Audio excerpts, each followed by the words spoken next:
Sean, are you good? Okay. Good evening, everyone, and welcome to the February 7th, 2022 combined meeting of the Pine-Richland School Board. Please join me in the Pledge of Allegiance. Pledge allegiance to the flag of the United States of America and to the republic for which it stands, one nation, under God, indivisible, with liberty and justice for all.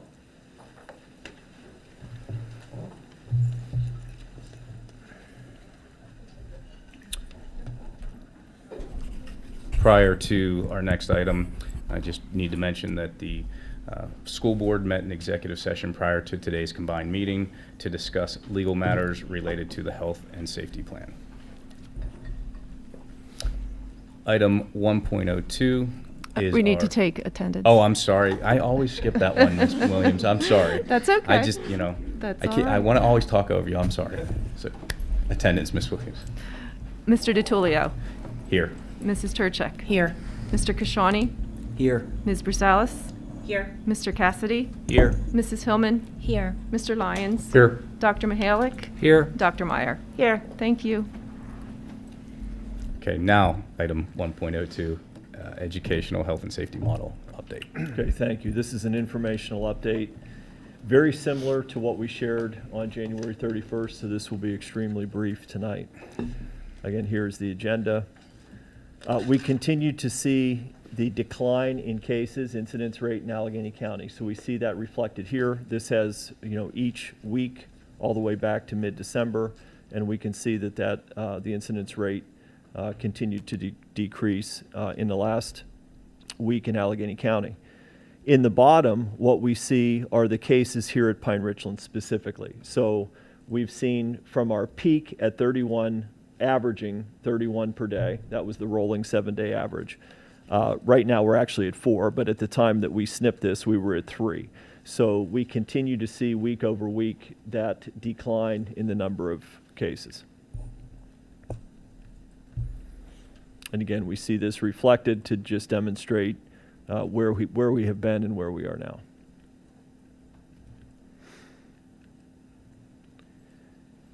All of this fits together, so we see a decline in the number of active cases, and again, school-based quarantine, we currently have 4 students in school-based quarantine. There are more in quarantine, but based on things that might happen within the family, but this is connected to school. Student attendance has been really good. So this is a metric that it's important to understand, and we've seen that across all 6 of our schools. So we're in the mid-90s in the case of the primary buildings, high 90s, but student attendance at this point, again, continues to be good, and that is compared to just, if you will, a typical winter. So it's just good attendance overall. Same thing with staff. We've seen a decrease in the number of teacher absences per week over the last couple of weeks. Or per day that's averaged over the week, and the trends are beneficial. Same thing for paraprofessionals. We've shared, obviously, the board action that was taken last month. Our health and safety plan, there are no recommended changes to that tonight. It's just we're continuing to move through our timeline. This just, again, reinforces that on February 16th, in a mask optional environment, that their students with and without masks are going to be intermixed within the classroom. We'll do the maximum physical distancing that can be done within those rooms. It varies by room, just the physical layout of that room and the number of students are there. If we do have parents whose children have health-related conditions, we will do our best to support those, as we always do. We work with families on a case-by-case basis. So we've been working. We have a full virtual selection option that was being provided. We have been calling the 80 or so families that indicated interest in that. We had a few additional families express an interest in that. And again, we're asking people to make a selection for the rest of the year, but with the option to return at the end of the third 9 weeks. And so we see that date of March 29th indicated here. These are the numbers as of this moment. So if you look at the top dark green, a total of 54 students selecting full virtual learning. The middle row are the number of students who have been in that model all year long. So from the start of the school year, they have been in the full virtual.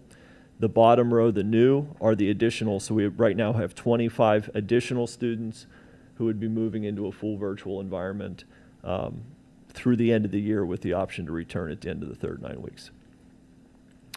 These are the descriptions of the model. And again, principals have been calling families and other staff members, but principal and some other staff members have been calling each family to talk through exactly what it looks like. And again, here's our timeline. So,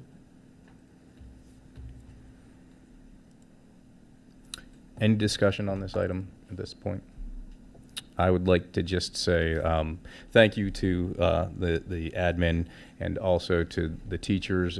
We will be approving an MOU, or having a vote on an approval of the MOU that was ratified by the teachers, and we thank them for working collaboratively with us. That makes this plan possible with the virtual option to those students who selected it.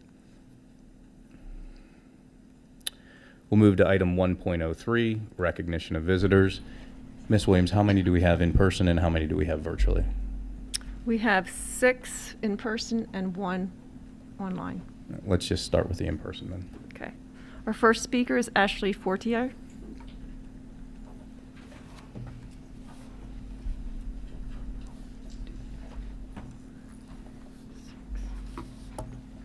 Again, as a reminder, if you could mention your name, obviously, and your home address. Thank Sure. you. Hello, my name is Ashley Fortier, and I live at 123 Blue Heron Drive, Wexford, PA. Today, I would like to speak about kindness and inclusion at Pine-Richland School District and how we can measure success and make effective changes to promote a positive school culture for all students. I want every child and every family to feel a part of the community because all children thrive when their peers can be their true, authentic selves. Learning is beyond classes, it's also who you meet along the way. Excuse me. According to the Pennsylvania Department of Education, a school's culture influences how kids learn. When children do not feel safe, they have trouble concentrating and learning cannot happen. Schools should be places where everyone feels that they belong. This includes teachers and staff. They should be receiving continuing education that meet their needs and support them so they can focus on learning for every student every day. I am familiar with the Ramsway Positive Behavioral Program, and I would like to see that initiative go a step further to include a positive school culture. Right now, the respectable, accountable, motivated, and safe focus on the behaviors of individuals, but I think we also need a layer, we also need a layer of overall culture that promotes kindness, empathy, and inclusion as a school district. I think Policy 832 would begin the process of collecting data and auditing the school's current practices to make sure that every student and every staff member have what they need to create a safe and kind place where everyone belongs. I ask of the board tonight to support the administration's recommendation to engage with the community about what inclusion looks like at PR, develop an internal audit, and focus the joint governance meeting on April 4th of 2022 to discuss Policy 832 in further detail. Thank you. Thank you. Next Our- speaker, Ms. Williams. Our next speaker is Mike Barber.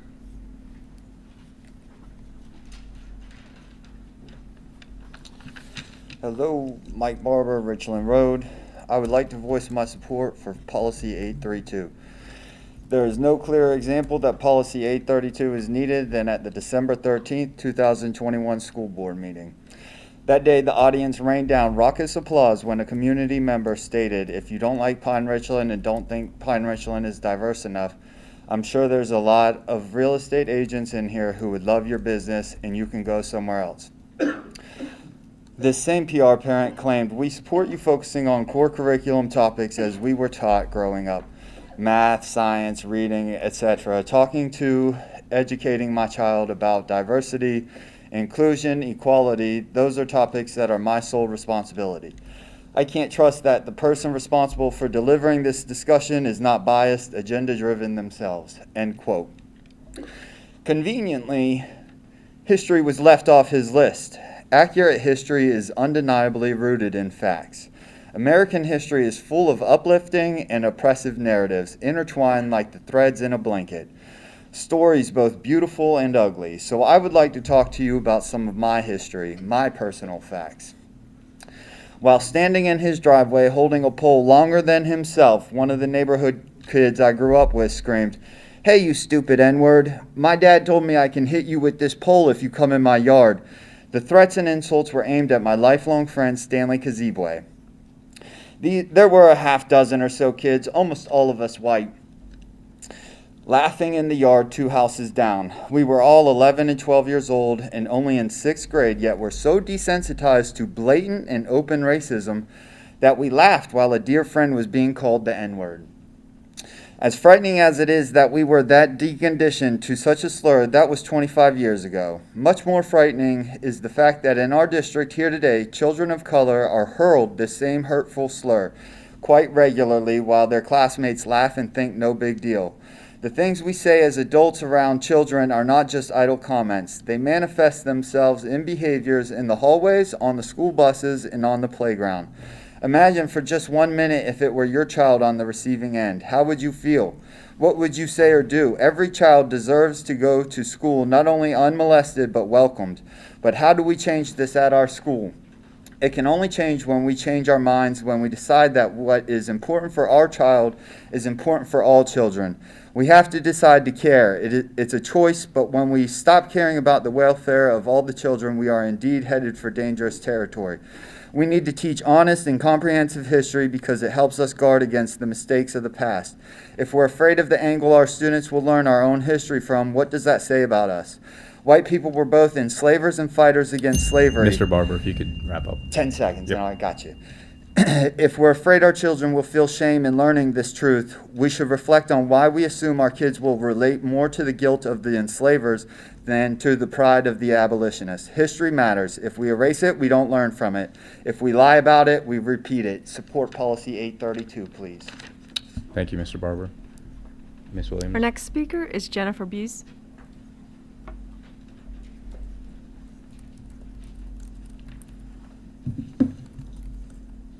Hi, my name is Jennifer Buse, and we have 4 kids in PR.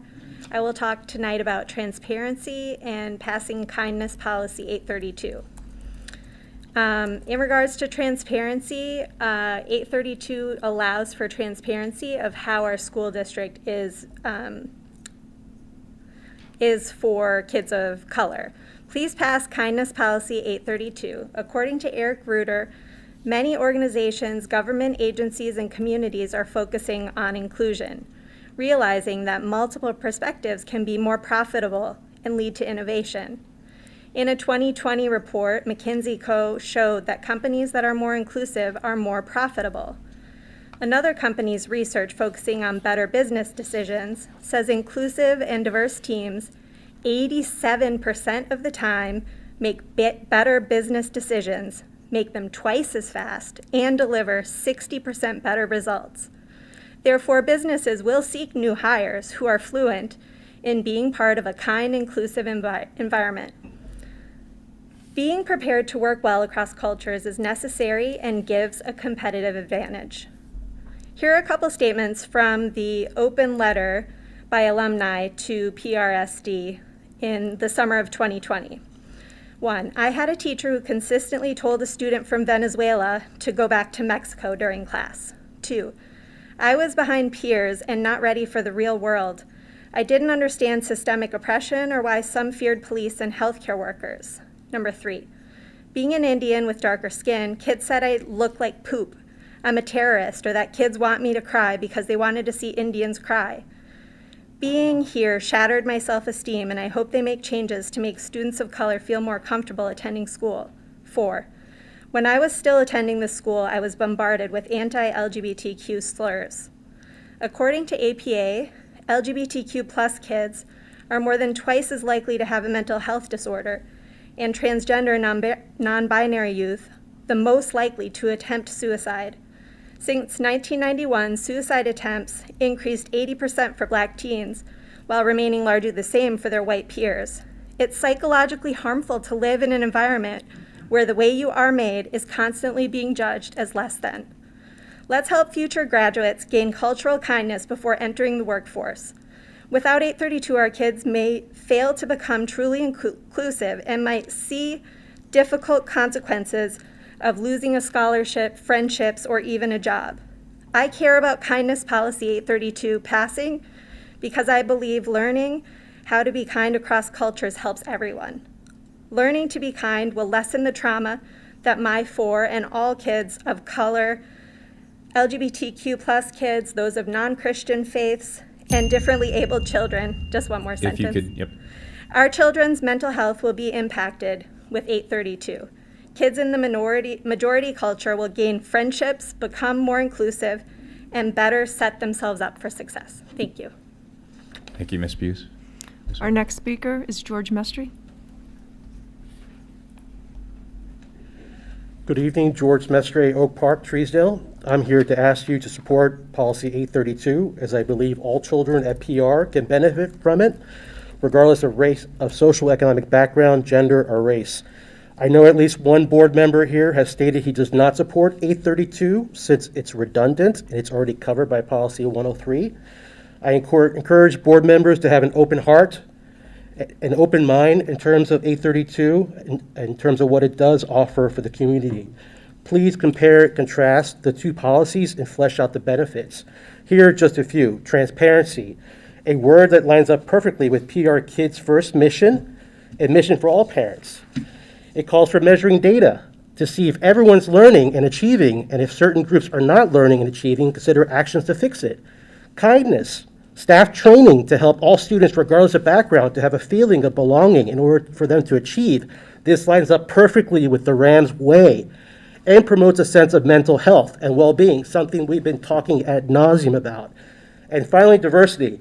Whether a kid's parents are social, economically disadvantaged, if they make $50,000 or $500,000, college educated, have a GED, whether they're white, black, Asian, Latino, non-heterosexual, of any backgrounds, all children deserve respect so they can achieve. Helping all students gain a baseline of understanding and for all differences creates a competitive advantage in the workplace.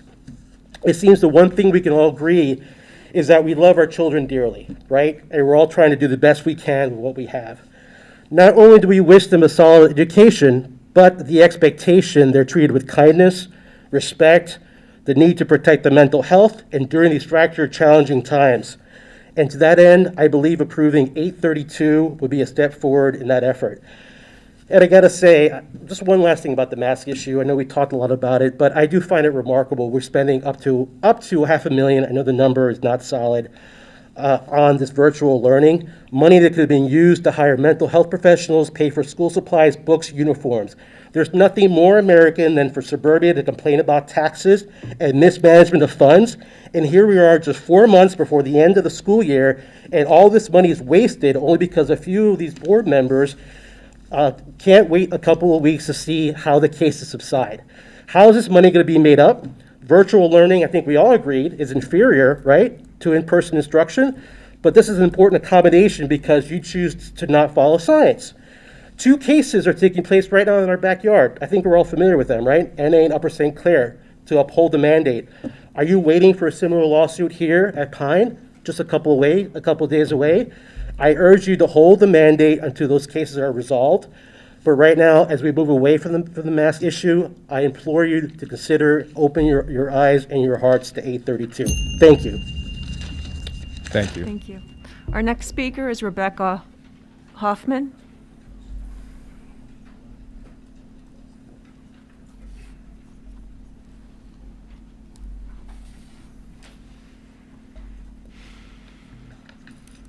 Hi, my name is Rebecca Hoffman, and I have 4 kids in the district, 1 at each building level and 1 not yet enrolled.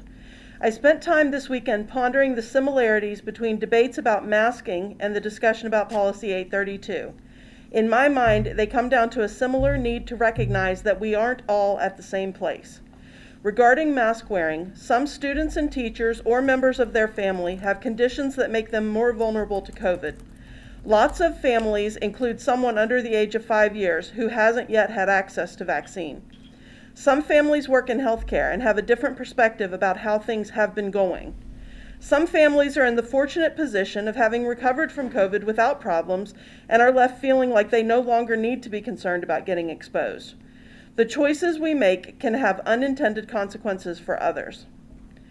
My children and I will continue to mask while local conditions require it. I believe that being part of a community includes doing things to help people who are not in the same position as me. I volunteer my time, I donate money, and I have made decisions intended to avoid transmitting COVID. In a similar way, I think it's easy to overlook the ways other families are more vulnerable than mine, which Policy 832 tries to address. We can fail to notice issues that don't affect us directly. By my reading, this policy intends to identify ways we can improve our schools. It is set up to evaluate if kids in our community are missing out on opportunities. It doesn't assume bad intention or place blame. It simply tries to discover unrecognized gaps. The policy creates an intentional and ongoing process for making sure teachers and staff aren't left unaware of student needs. All of our children will benefit from this process, even if we don't perceive them to be at risk. I love the quote from Maya Angelou, "When we know better, we do better." Being part of a community means looking out for each other. Sometimes we're the ones giving, and sometimes we're on the receiving end of kindness. Thank you. Thank you. Thank you. Our next speaker is Adriana Alatorre.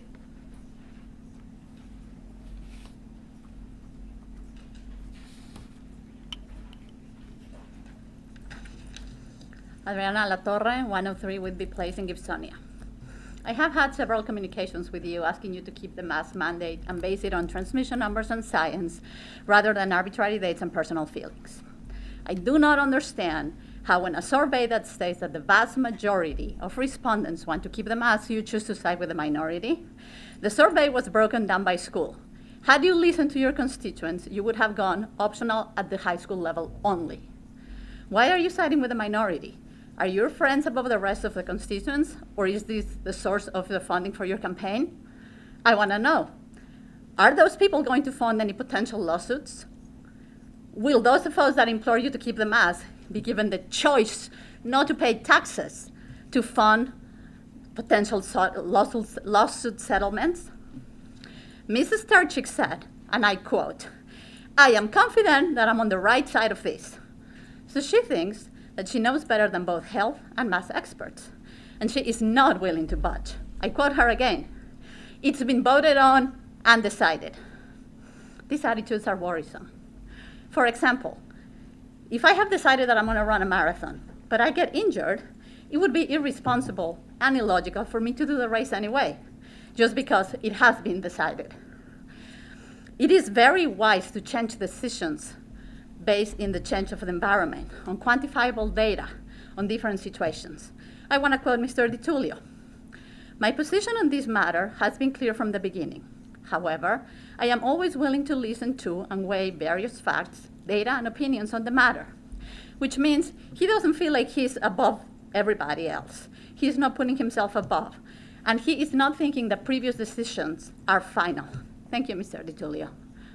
My son's girlfriend is immunocompromised. She cannot attend an unmasked environment, and neither can my son if he wants to see her. You guys tell that to young love. Both will suffer from a less than ideal environment and from isolation. This is an example of how decisions affect both the most vulnerable and those willing to put the greater good above their personal comfort. Not to mention the high cost to the district, about $500,000 for virtual education versus a very low cost for providing N95 masks, which doesn't leave anyone out. Everyone in this room has been in a situation when they have been feeling left out, like they don't belong. We all know how that feels. It's awful. It is my hope that passing a policy like 832 will ensure that no one feels left out. PR needs to ensure that the needs of all kids are met, and not only those that are academically or athletically gifted. The immunocompromised, the students with disabilities, the LGBTQIA+, the racial and ethnic minorities. I'm almost done. If you could, yep. I am Hispanic. My children look white, have Anglo-Saxon names, but they feel like they don't belong. Why? Because we are Hispanic. We speak Spanish at home.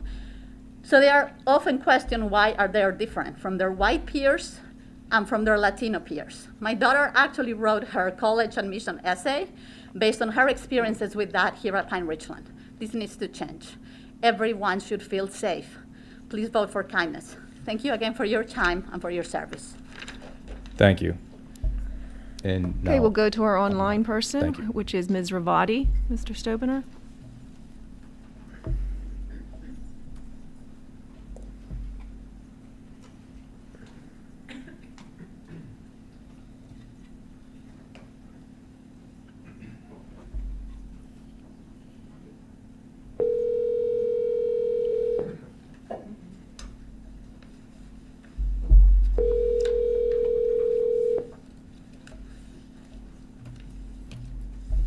Hello?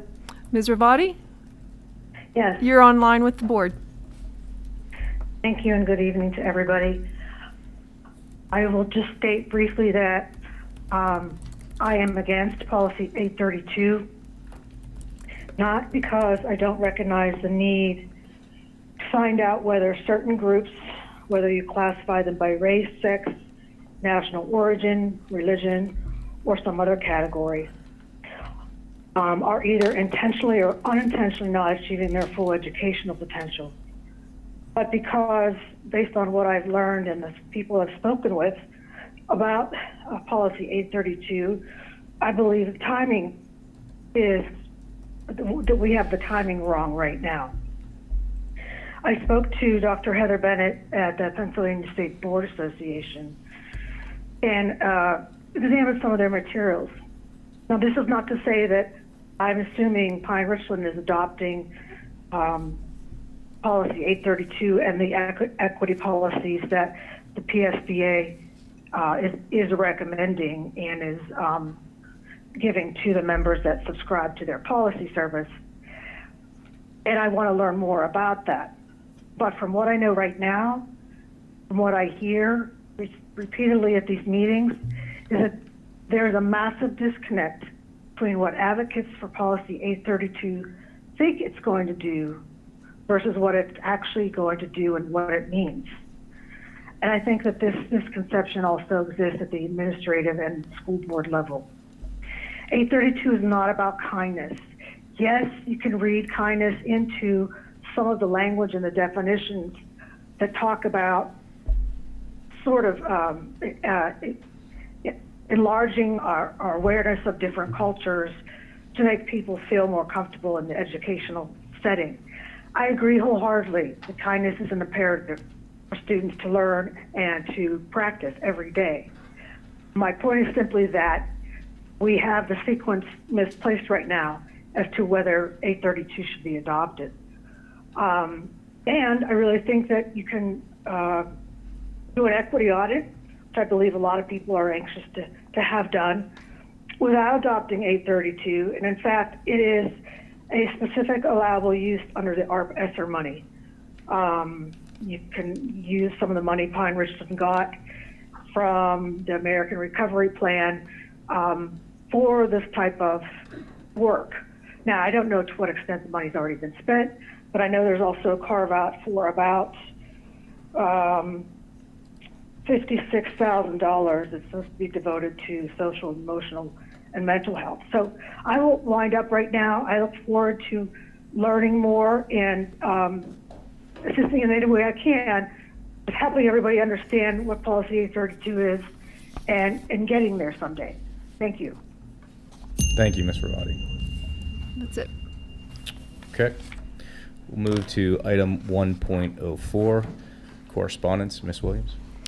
The following people emailed the board regarding the health and safety plan: Christy Weiss, Ann Hines, Mara Neal, Brian Komorowski, Randall and Stephanie Bovin, Rebecca Hoffman, Lynn McKenna, Catherine Postrich, Andrea Tusilla, Andrea Alatori, Kimberly Hagmeyer, Jeff Versala, Ashley Fortier, Brett Dunhoff, Kathleen Ravati, David Lahire, Kristen Speidelsbach. The following people emailed the board: Stephen Horvath, Ann Serafini regarding additional pay for employees, George Mestry regarding policy 832 and the January 10th board meeting, Jennifer Buse regarding policy 832, Jill Baxter regarding policy 832 and testing, Dr. Janelle Hunkley regarding the Healthcare Leadership Council, Dr. Brooke McHugh regarding the Healthcare Leadership Council, Sherry Berg thanking Dr. Stephanie Zviller, Chris Caffardi regarding athletic coaches, Marcy Fisher regarding N95 masks and fitting, and Jennifer Casey regarding kindergarten transportation.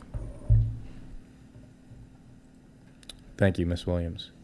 Item 1.05 is a motion to approve the meeting, or the minutes as attached. Second.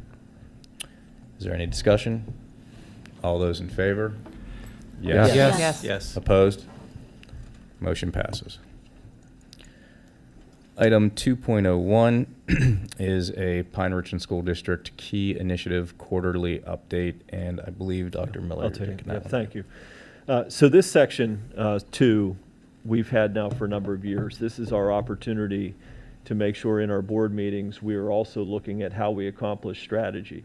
Every summer, the board knows we come to clarity and consensus on the key initiatives for the upcoming year and all the other things that happen within the school district. There is no mystery about the direction of the district. It's all connected back to the strategic plan. So the 2019 through 2023 strategic plan was constructed with input from over 400 individuals, and that process was used to refine and clarify what the priorities are to, again, continue to improve. Quarterly, we provide this update. So I'm not going to read through it, but what we do, we'll answer any questions certainly, but for key initiatives, we provide a narrative with more detail. For all the other strategic actions that happen in any given year, we do a dashboard update. So both of those documents are attached, and I'll open it up to any questions from the board.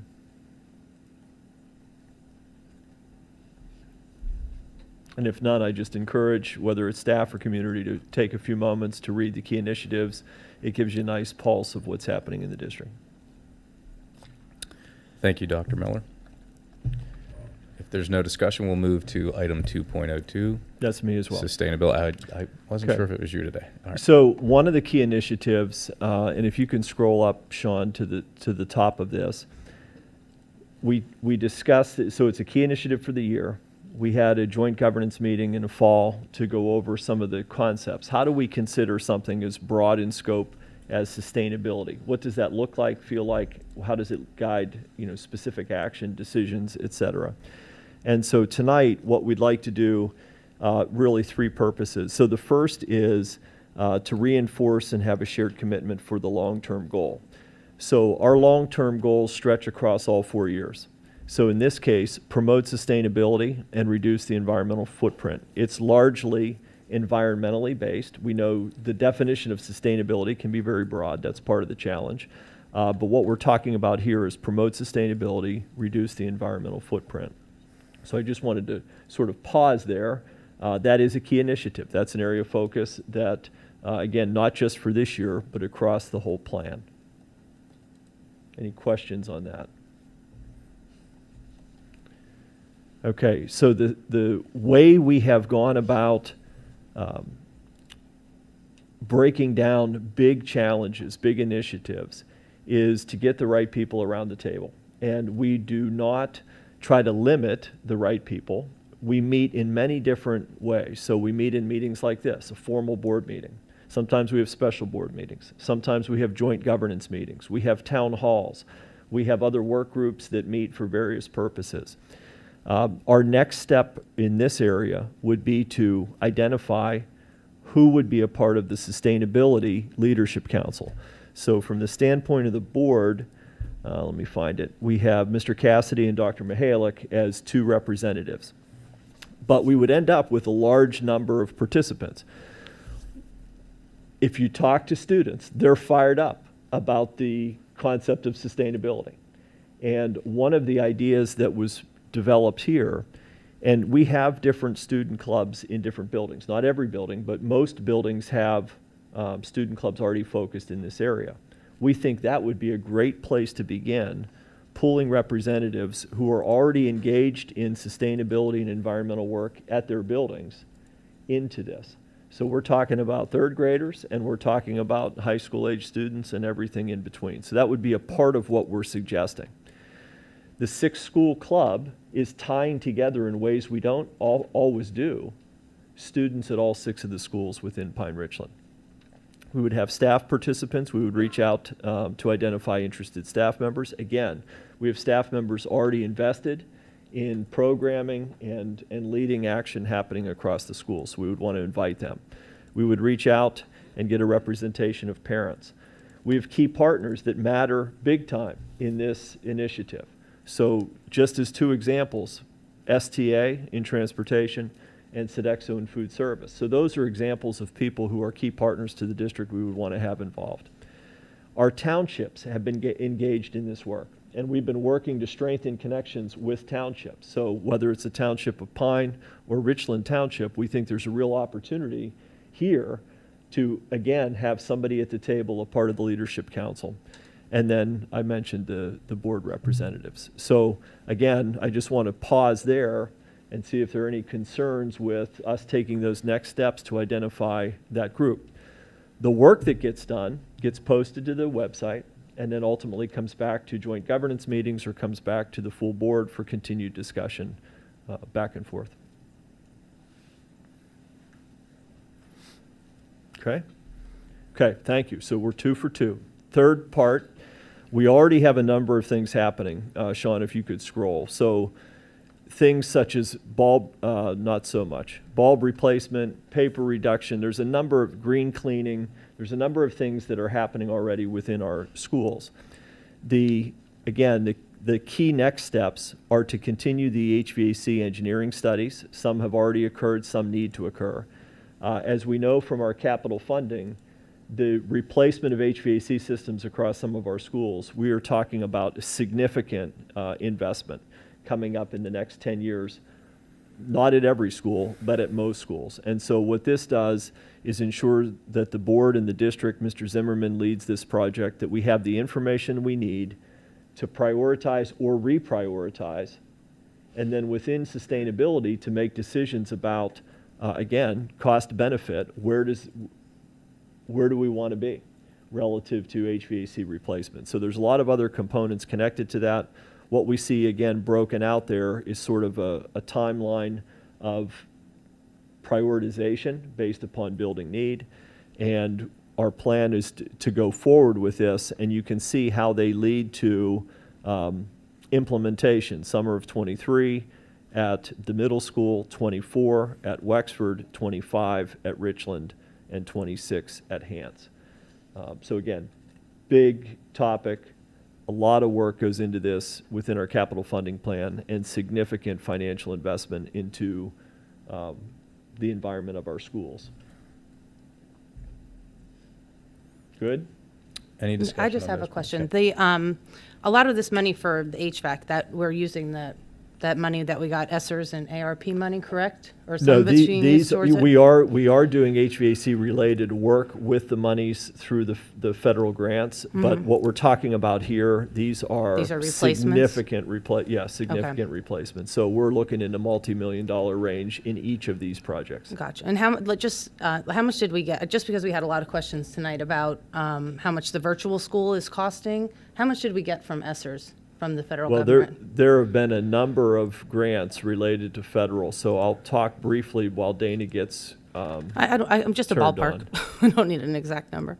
Ballpark, Dana, couple million, a little less. When you add them all together, there's 5 or 6. Yes, there's Yeah. a couple million. Unfortunately, I'm struggling with my And this is through many years and all the way through implementation. Is it 24 or 23? 24? It's 24. Yeah.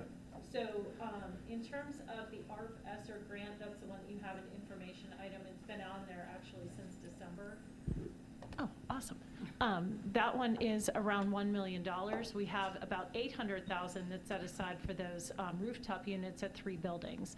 These projects here would be much more substantial in terms of the actual unit ventilators and those types of things and all the controls that go along with those buildings. So that would be a much larger investment. The only other smaller ARP ESSER grants that we have not currently spent are ones related to learning loss. There's a summer school set aside, and then we are in the midst of spending the last piece for a homeless set aside. Those are relatively small. Mr. Huswit has already filed some of the grant applications with those. Each one is, again, relatively small, and then it has a different percentage breakdown of each piece. I want to say that the total of all 3 of those set-asides was $57,000. And then, again, of each one, there's all sorts of percentages that get applied to different pieces. But just a point of clarification, there's no connection to virtual school because when you write federal grants, it has to be earmarked to be spent in certain ways. Is that correct? Yes, that is true. Now, some districts are receiving tens of millions of dollars, and they are using theirs differently. In our case, we did not receive substantial funding based on our demographic and based on our budget. The largest piece that we've received was the ARP ESSER funding, which again is split that 20% to summer school, and again, we're going to use that for extended school year for those students that need that during that period of time. And then the $800,000 that has actually been set aside in the capital funding plan for many years. So this is a great way to use those funds. That's a one-time expenditure.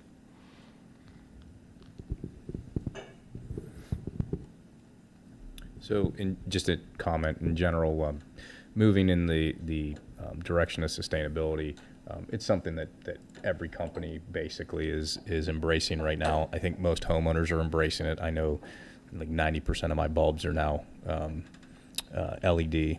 From fluorescent, which we all thought, hey, this is the greatest thing. We can replace an incandescent bulb and go fluorescent. Now we go LED. So we're all seeing it. But one of the impacts that we're not talking about is there is a financial impact here. There's also a learning impact for students. And not only are we impacting financials, but we're also, it's future cost avoidance because the price of energy is not going to go down in our country. So the more efficient we can become, the more future money we save, the better for future generations. We're in a good place right now to make some of these big changes that we're going to make with HVAC systems and things like that. So it's a good investment that we can make, that we can pass on to the future generation. Matt. Yeah, thanks for that. Thank you for pointing that out. The business case is clear for doing this. The part of the challenge is adapting how you track money.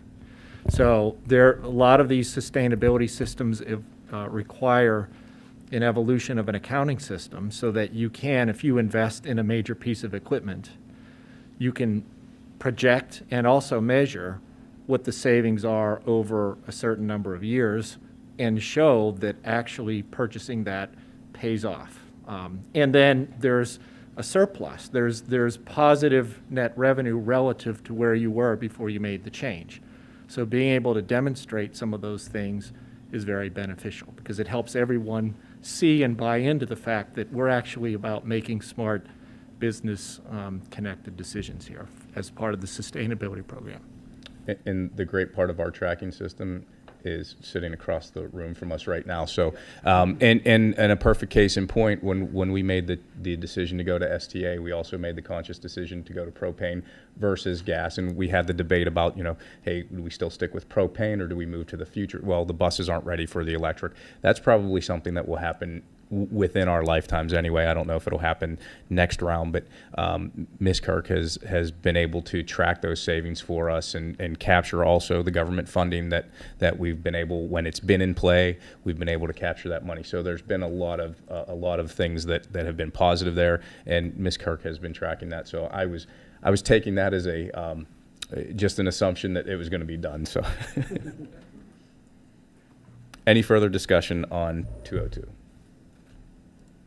Just to add that Mr. Zimmerman's skill set is significant with this, and so not to put any pressure on you, but just I don't want us to forget with his background and areas of interest and focus, he loves this work, he's good at it, and there's a lot of collaboration that needs to take place with third parties to get the information we need to bring it to you.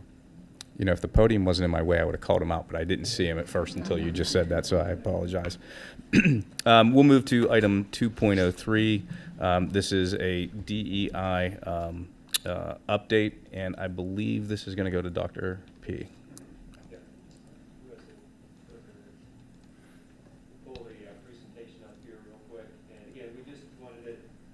Take this opportunity to provide everybody with just an update on some of the things that we've been working with, a little bit of the history, and a little bit of the thinking in terms of recommendations for moving forward. And similar to sustainability, a couple of questions to pose to the board and get some of that feedback. Always start here because we hear a lot of why, why DEI at Pine-Richland. And for us, it always starts with our mission, right? And every student. For some students coming here, the current structure and environment and culture is perfect. For some, it's not. And we realize that. So because of that, we need to think about how do we get better. That's the middle image of constant improvement and change. If it's one student that didn't have a positive experience, what do we do about that? We want to consider it. And then ultimately, through our strategic planning process, we came up with that image on the right-hand side. And that's about the portrait of a graduate. That's people leaving us and their readiness for life past Pine-Richland. If you recall our strategic planning process, that happened in 1819. So the conversation about, what should we be thinking about for the next 4 years, that's this image here. We were thinking about this topic prior to the summer of 2020. I'd say there's a lot of school districts that reacted to 2020. This school district saw, because of the work that we had done prior with all the town hall meetings and conversations with different stakeholders, that this was an initiative that we wanted and needed to take on. A lot of our work, we heard phrases like Pine-Richland bubble, and what does that mean for our students, and what can we do as a community to support them for that readiness beyond high school. So the justification for why was established with our strategic plan. It was definitely reinforced with the summer of 2020 and the things that were happening across the country and globe, and we felt that increased involvement in our community at that time as well. So where we want to spend some time tonight, we just feel like this slide is probably the most important, because we have landed here at Pine-Richland, and what does it mean here? And we've said this before, we feel like if you would poll 10 different people, what does equity mean to you? You'd likely get 10 different answers. So we have to land on what does it mean at Pine-Richland, because if we don't, we have found ourselves in these conversations not moving. We get stuck on the terminology, we get stuck on, well, I think it's this, and so we have to land on what does it mean. So in terms of work that we're doing now with our staff and our students is just trying to understand this is what it means for us here. The reality is we're all different. Race is one thing that makes us different, but there's so many other things that make us different. A teacher has to think about all the different learning styles in a classroom, right? It's the reality of what we've used differentiation forever, and that's because people learn differently. We have to adjust to that. Equity, we hear a lot about, everybody gets the same outcome. We want to remove ourselves from that, because for us, equity is about how we treat each other, about having access. It's about elimination of barriers. We've used the example of when we shut down. We had some families that needed access to technology that didn't have it. Now, we're fortunate, most had access, but for those that didn't, we had to eliminate barriers so they could get at that learning. They weren't guaranteed an A, they were guaranteed an opportunity to earn the A, and that's what that is talking about. Inclusion, again, if you had an opportunity to see, we had a bocce game the other night for students that are in our special education program. Perfect example of what we're talking about, inclusion. We found a way through many people's efforts to allow students that would not typically experience an athletic event to have an athletic event experience. It had crowd, it had cheering, it had announcers, it will have letters. They are now part of the athletic department. We're including them in an experience that they wouldn't have. So these are the things we want to be thinking about for all students all the time, and how do we get better? And that's what our work has been focused on. So how do we get at it? Like everything else, we try to come with our best thinking. And to get to our best thinking, we do a lot of work ourselves in terms of reaching to outside organizations, reading. That's the core team. Dr. Justice, Mr. Huswit, Mr. Glickman, Dr. Paxson, that's our core team. And then we reach out to others to get ideas and feedback based upon what we've learned and are recommending. So you see, we have an expanded team. That expands to all of our 6 schools. It includes counselors, administrators, some additional staff members. And they have an area of interest or passion around this, so they provide some insight. We have partnered with a number of community groups. The Anti-Racism Coalition is a grassroots group of people that have worked to support us and support each other through this. And it's a great group that we have built a relationship, and we bounce ideas, and they provide feedback. Our Leadership Council is the same concept. It's made up of, and I'll show you a slide in a second, of the diverse group of people it's made up of, again, to provide some feedback and insight. We have many times spent time with our board to provide updates, because obviously we need input from our school board. And then ultimately, when we want to take action happens in our buildings. So we have building-based teams. The same way that we rolled out Ram's Way, we did a lot of work, study, feedback, and then we begin the implementation at the building level, because that's where the children are, and that's where the staff will be interacting with them. But it's through this kind of systematic, collaborative way. So we're not saying everybody's kind of rogue doing their thing. It is through this combined effort to have some continuity in those experiences, and that's why those definitions are so vital for what it means here at Pine-Richland. So I know it's tough to see, but it's a makeup of our council. This year we've invited alumni back. We have about 90% of our students go on to college. I mean, that's historically what happens at Pine-Richland. We have learned through our conversations with our alumni and our partners with universities that this is something that universities and our kids are talking about and dealing with post Pine-Richland. So we feel obligated to make sure that we're doing our part in collaboration with our families to prepare our students for life after this place. You can see that there's parent involvement, there's obviously staff involvement, and then we have board members that have participated in this as well. So it's meant to be collaborative discussion. The way they're typically structured is we start whole group. We come with an agenda with some recommendations based upon the work that we've done or are considering, and then we go into breakout groups. And those breakout groups are there just to listen, to make sure that the groups are small enough that every voice that wants to be heard can be heard. And they're representing others, so they're not just coming in with their own views, but representing others. And then we typically end with a large group again to make sure that everybody benefits from what was discussed in each of those breakout groups, and then that drives us to move forward. School-based teams, just to give you an example, like a number of people from each school, and they're helping to implement and deepen the understanding at the building level. So just to give you just a brief overview, what are some things that we have accomplished to date? Early on, we said, where do we need to focus? So you see the 5 categories listed on this slide. These are the areas that we want to focus in on, because that's the big picture of the whole system of a school organization.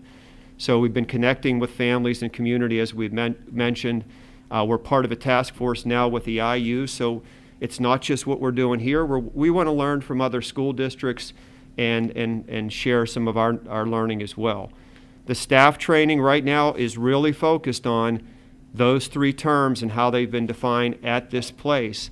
And that's what we've asked our building-based teams to focus in on. Last year, we did a school-wide presentation. It was about awareness, because as somebody mentioned tonight, everybody's in a different place with this, and we have to understand that. Some people are 100% on board, and some are like, I'm not really sure what this is and what this is going to mean for my child, so we have to introduce it and build awareness. And we see the power in that is as teachers are creating lesson, as they're thinking more about, hey, all kids are different.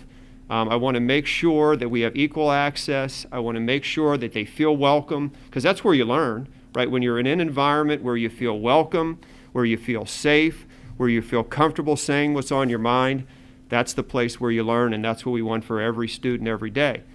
The curriculum and instructional piece, we don't do anything quickly. I mean, we take our time and we study before we make recommendations. So you're going to hear next from a group of educators and administrators that are working on some recommendations that came out of the ELA program review, which again, the program review takes a year of study before we begin the implementation. They're going to present to you tonight some work that they're doing around curriculum modifications, but not change at this time, just the process for considering change, because we want to make sure everyone has clear insight. And you're going to hear terminology like diversity of author, diversity of theme, diversity of genre, and how can we expose our students to things that are of high interest to them, because again, everybody's different, they have different interests, so we want to think about those things within our curriculum. And then we've obviously heard some conversations about policies and other practices that have occurred over the last at least year plus. We had a resolution that was passed by our school board. We have Policy 103 that was updated and revised and is being implemented. And then we've made some recommendations around 832 that we want to discuss further. So an idea of just some of the things that we've been working on. This is where we landed in terms of goals for this year. I'd say probably number 1 and number 5 are the biggest two. So that's that climate and culture that we want for every student to experience their learning here at Pine-Richland. And number 5 is, what does it mean for us? And if we can't get to what it means for us, all we're going to do is spin our wheels. And that's where we think some clear language is important.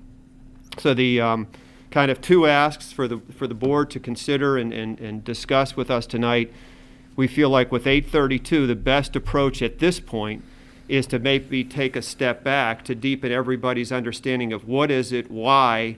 If there's some modifications and adjustments to it, we're open to hear that feedback, but would like to have that conversation on April 4th in a joint governance meeting for everyone to have a deeper discussion of 832, and that maybe will then guide us into what's next for that particular policy. So that's one thing we wanted to get some board feedback for tonight.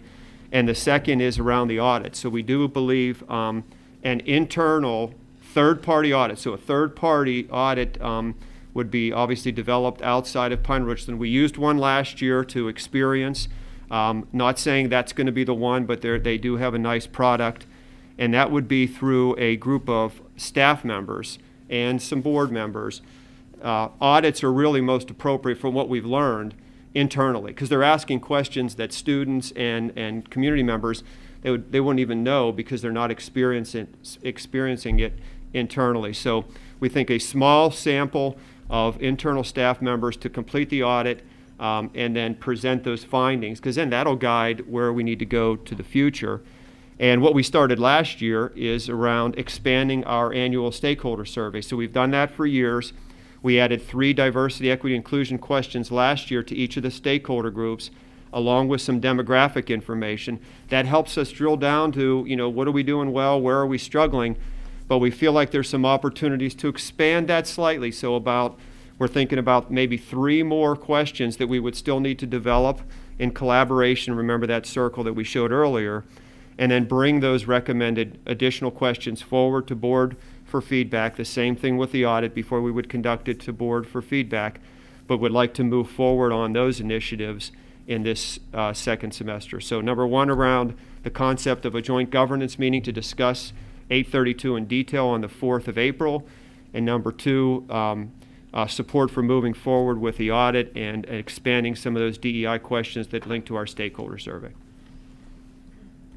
So I'd like to throw out we've got some new members, obviously, and I think deeper discussion on this is needed, deeper understanding as well. I would like to just throw out the idea of a potential added joint governance meeting, potentially before the next DEI leadership meeting, if we can fit it in there. I think the next DEI leadership is the 24th, if I'm not mistaken. And I don't know if there's a day in there that we can have a joint governance meeting, because I think trying to do everything that you talked about in one joint governance meeting in April, it's still a ways out there. There's a lot of background that needs done. I think a lot of learning and information and discussion that could be done sooner rather than later. And I think it would be helpful also to Ms. Hillman as a new member of the DEI Leadership Council. I'm trying to remember who all was on before. I know Mr. Kashan. Yep. Myself. Yeah, and then Kasi. Okay, so Ms. Hillman, I think it would be helpful. We've got 3 members that have a lot of experience with that, but I think it might be helpful to Ms. Hillman as well to kind of take a deeper dive, if possible, before. If not before, I definitely would rather do one sooner than April 4th. if we can all get it in our schedule. But I was just thinking, just my thoughts, throwing it out there for discussion. So what's driving that timeline? Let me suggest, for example, I think you have it completely backward in one instance, which is the leadership council should be something you sort of go in and you take back to the board, not I need to talk to the board first before I go to the leadership council. So I think in that one aspect especially, it's a place of conversation, discussion, listening, and learning. It definitely feels more like you would want to kind of, hey, experience the leadership council first, go to those meetings, come back, share, we can reflect. I'd say that first of all. April feels too soon to me to put the policy up there. What I have are a series of relatively mundane. Ms. Rabati said, equity audit, great idea, not sure about the policy. What we have in this presentation tonight, we're outlined some work. What I would like to see is the board get behind that work that's outlined. The leadership council meetings continue. And as the biggest problem with the misinformation, and we heard a lot of misconceptions, misinformation, it would take nothing but putting this policy back on the agenda to have people come in here telling me they have pamphlets of critical race theory in our classrooms. I mean, right? It's laughable. Yeah. It's laughable. I understand. Greg, I'm trying to drive towards a roadmap. So am I. get where The you're- way to yeah. drive toward that is to slowly, deliberately focus on very simple, clear steps, the work that's being done. The policy sets off alarm bells. And so I don't want to rush that in meeting there. I like the leadership council. I like the work. I like the action steps. So why can't those continue as they were? What's the rush about having a joint governance meeting before then? Because what I would say is, you're right, with new members who haven't, seen what this looks like, haven't gone maybe to a leadership council meeting, let's slow down and have those things take place. Let's hear some more reports of the equity audit, of the surveys. And then we can really sort of sit down, wasn't a good year last year, Mark. I mean, we had this policy banging around, but really we never got down to carving out language. A lot of objections to language, it's redundant. Okay, but we never went down and said, this needs to be struck or whatever, right? So we can do all that, but in time. What I want to make sure is that this work continues first. And I feel like you're sort of flip-flopping and saying, well, we all need to meet and stuff. Let's let the work go on. Yeah, I was from thinking there. more policy down the road. I'm sorry. If I go could ahead. jump in as a new board member, these items, the DEI and the other issues, the sustainability, those things are an outgrowth of the strategic plan. I, as a new board member, wouldn't mind stepping back and having a discussion among us as a new group to talk about some of these strategic initiatives, one of them being DEI, and having that perspective before the next meeting, before Lisa perhaps goes to the DEI council meeting. I think that perspective is helpful because these come out of the strategic plan. The strategic plan is the district's plan, the school board's plan. And so I think that perspective would be helpful for each and every one of us to have those conversations about the direction of the school district before we go down and have these in-depth conversations about these issue areas. May I? I don't think they're in-depth discussions. I think you're saying, basically kind of saying what Peter is saying, but you're excluding a very important population. The Leadership Council has voices from people who are experiencing this. And I think it really behooved Lisa to just step in and, like you say, listen. Listen to the parents who are involved. Listen to the students who are involved. Listen to teachers who are living this on a daily basis. How do we have in-depth discussions about something without listening to our community who experience this? And I don't think we're saying that doesn't happen. We're just saying let's take a step back and talk about the strategic plan, talk about how the DEI Council, which I believe is an outgrowth of the plan and the strategic initiatives from the plan, how this all came about, how it all fits together, and then Lisa and the rest of us can be prepared to have these conversations about the policies and the initiatives that are coming out of it. I think we just need to have that big picture before we jump in and have these very in-depth conversations. I feel like we're missing the step from the strategic plan. Yeah, I mean, we've had many onboarding meetings for our new board members, and we can easily make this the focus of an onboarding meeting. So we've been having those every Tuesday, and we can make this one of the specific And that focus would be areas. helpful, but I also think it might be helpful as a group to have these conversations about the strategic direction of Are the you organization. talking about, I misunderstood what you Well, were saying. I thought you were first saying you wanted the new board members to catch up. Are you Yeah. saying you want to have them in a group of the 10, 9 plus 1, or? I think it's helpful to have these conversations to make sure that we're all in the same place, because the strategic plan was developed with a completely different composition of board. So I feel like having these conversations together, not just isolated with the 4 new board members, that having us all participate in that conversation could be really helpful. I thought the onboarding process was built around this. It has a lot of things, yeah. I mean, so I understand what you're saying. There are so many things that happen in our organization. This is an important one. That's why we call it key, right? I mean, so it's elevated based upon that. There's a lot of history that has occurred, and we can find ways to share that. It would be more productive, frankly, to be able to give more of that background to those who are in a new seat at the table. That would help inform a better dialogue when everybody is together. That would be my professional feedback. But again, this isn't the only thing going on. So we've got a lot of things happening. We have a health and safety plan. We want to implement that effectively. We're heading into staffing. There's a lot that happens in the school district. So I think we can manage this in the timeline that we, sort of have here. We can make this a focus of the new board onboarding and prioritize that and listen. We can, as we already have scheduled a joint governance, we can look at scheduling another one. The question is, when does that make the most sense? And does it have to be immediately, or can we continue to progress through this, I think is the discussion. So, an idea, just would it be a bad idea maybe to do both? Dr. Miller, what you're suggesting and what Christina's suggesting, we happen to have on the same date as the next DEI Leadership Council meeting, a half an hour after that meeting ends, a board workshop where we're together for 2 hours. Would this not be maybe a good topic to discuss some, allocate some time then for that? As you know, because you and I plan those workshops together, you are the board member who has helped. I really don't think so, because that workshop is a culmination. That's the very first time this group is in an environment where we are trying to be able to foster teamwork and interpersonal relationships. As you know, I think we should start back to, this is not our first transition of board members.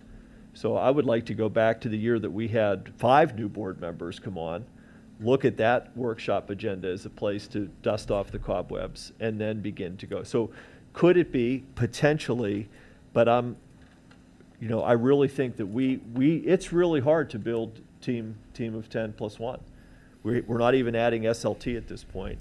And I think this topic might not foster the kind of development that we need together. So, I understand what you're saying, but I think for now, at first blush, it may seem that, but it also may not be, there may not be a better topic for us to build a team around than this. In private? That's not a public meeting? No. Yeah, I was No. just going to say you talk about lack of transparency, You're talking about a private meeting, just to be clear for the public right now, that you're suggesting that we take up Ms. Brisalis' suggestion to get the input of new board members on DE&I in a non-televised, non-minuted private meeting You're later this month. stretching, Peter, my words. It's a No, topic- what did I say topic- that's not accurate 100%, Mark? Well, I didn't at all imply what you just said. That's what you did. You outright said it. I'm saying it's a topic Yes. that we can discuss In a meeting. as a team. Yes, in a meeting that is, did I Not mischaracterize the specific- meeting? Not specific to policy, not specific to anything, but it is a topic so that we can all understand where we're all coming from this issue. Mark, what I said, I didn't disagree with that. What I said was the meeting's not public. Is that true or not? Right, but we're also not Okay. deliberating. So how did I stretch it? We're not That's the deliberating. key. I didn't not- stretch not anything. deliberating, but yeah. Yeah, the key is it's not public. And And what I heard is, you know, rather than hearing, okay, so this strategic plan was developed, I think you used the term, with the other board. It's not the board's strategic plan. It's the community's strategic plan. There were hundreds of people who gave input on that. You and you and you and you had opportunity. All of you had opportunities. The staff, the administration had opportunities. We talked about what the work of the Leadership Council is repeatedly. One thing I am certain is that the four of you paid close attention to our meetings over the past 2 years. There's no surprises here.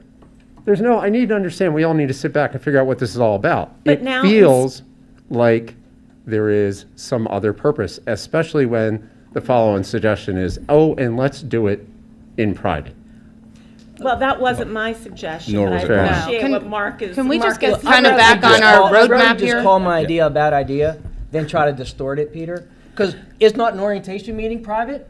Yeah, Okay, so why would it be appropriate there, but not in what I was suggesting? because that's where we're Because giving you're it, that's where distorting the information is intent being, of I'll the- answer your Let's- question, let's- because that's where, but Mark this- asked a question, I'll answer it. That's That's where, it doesn't because get us to where Greg, we're going, Pete. well then, no, Mark, Like, Greg, where Greg, we're going is, then is tell let's Mark, let's talk Greg, roadmap. Greg, here's why, Mark, here's the difference. If he asks a question, I have the opportunity to answer it, please. In an orientation meeting, Mark, we're giving information, we're onboarding. There is some discussion and opportunity for questions. What I heard was that the purpose of this meeting from, Lisa's perspective is to get perspective up and hear from the new board members on this topic. So it's not a place where board gives opinion on potential policies. That's the difference between a workshop or an onboarding session and some place where the board is reevaluating the developed strategic plan. So keep going, again, because you still have distorted so what I'm suggesting is there not a way to architect the meeting that I was proposing to discuss this topic, that it's above board? There's a way. Now, your mind went somewhere else, so just give me that. You used what I said in a way to distort what I was intending. And So, we have discussed bad the idea. strategic plan at those meetings before. There's been presentation and discussion. Exactly. But not deliberation. But I will agree, I think that this meeting that I originally suggested would happen in a public setting. That's why non-voting public setting, joint governance was my suggestion. I do think it's important to add one, find out where everyone's perspectives are, because they are different, and whether we agree, disagree, there is a different board now. I think adding a discussion, in particular, within the strategic plan and within DEI, we're talking about some action items like the equity audit. Well, okay, we had a speaker say, go ahead and do the equity audit, but I haven't necessarily heard that from the full board and didn't want to deliberate that all here. I think that would be something that Why we don't would we discuss. though? Because it feels like we're discussing the discussion. Nobody said it. Because we're trying to move the meeting forward, because we've got a lot of stuff we've got to cover. Slide 9. And I believe that this will lead into a discussion that could last hours. Does And I anyone think have it's- any of, I think it it's- may, but let's see if it does. Does anyone, Lisa, right, Christina? Do you guys there are 9 steps on slide 9, if we could go back to them. If we could, please. Sample goals. Let's throw out number 2. Too soon. Is there anything in there that is objectionable or needs to be redirected by the board? I'll ask it this way. Does Yeah. anyone need more information on these things before they move forward? That's where I was Yes. getting. And Yes, that's why me I too. think that a joint governance meeting Yes. would be a place that we could discuss these items in greater detail. Yes. And that was my opinion. Now, we could spend the next 2 hours or 3 hours here and end up out of here at midnight again, or we could talk about a roadmap of, hey, let's take an item that we know will take significant time to discuss, and if we've learned from things that we've done in the past, i.e. masking, we've had to have several meetings on masking. I'm simply saying, rather than us debating it here now, let's put it forward where we add a meeting that we can discuss these topics in particular in a public setting where that's the only thing we focus on. We focus on basically this presentation for hours. We were there, and the date was April 4th, so we're good. Well, no, I think that Greg was asking to add another meeting in between now and April 4th. Before and that's the what we were, next and I don't DEI know, leadership I don't know if So here's- logistically it will work between now and February 24th. Well, I was just going to say, here's an but- example of just diversity, equity, inclusion. You know, there's different people of SESs on this board. Some of us work in the evenings. Understood. That's why.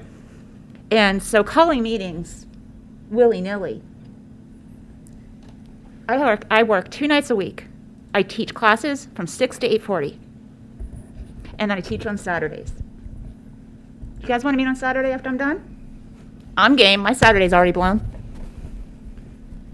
We have the agenda already established for the Leadership Council. If you want, I could share that with you. It may help you feel comfortable that what we want to accomplish there, again, is around feedback on what I'll share in a second. And that allows us, with that timeline, to stick with the April 4th to focus solely on 832, so to be laser focused on that, because 832 captures a lot of the things I think that we want to talk about.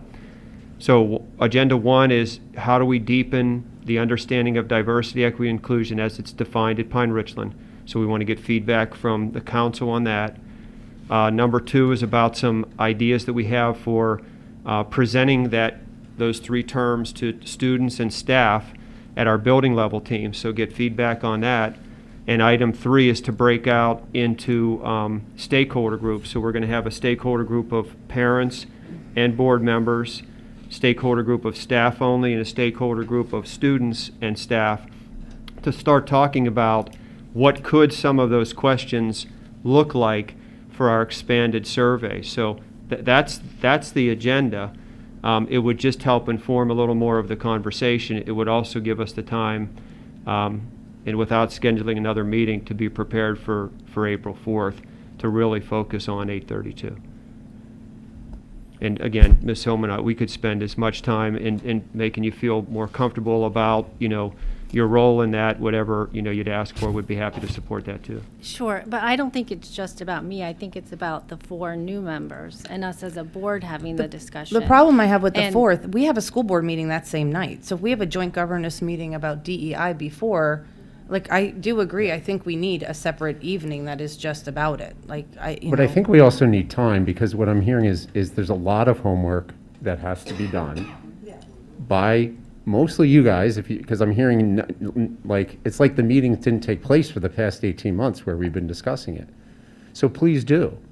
I mean, it will help us, move forward more quickly. But we also have a rhythm and an agenda and an administration that's running a school district. And not surprising, right? We're advancing and pushing these 2 hot button issues because I don't know why, but it feels political. Masking and diversity, equity, and inclusion. Are these the 2 most important things facing us right now that we need to rearrange the agenda of the administration and a 500-employee organization that needs to be done in 2 weeks? And we can't even go to a leadership council meeting first? The topic first? of an additional meeting did come out of our board leadership meeting with Dr. Miller, and that's where that originated. That, hey, we look to add a meeting. Okay?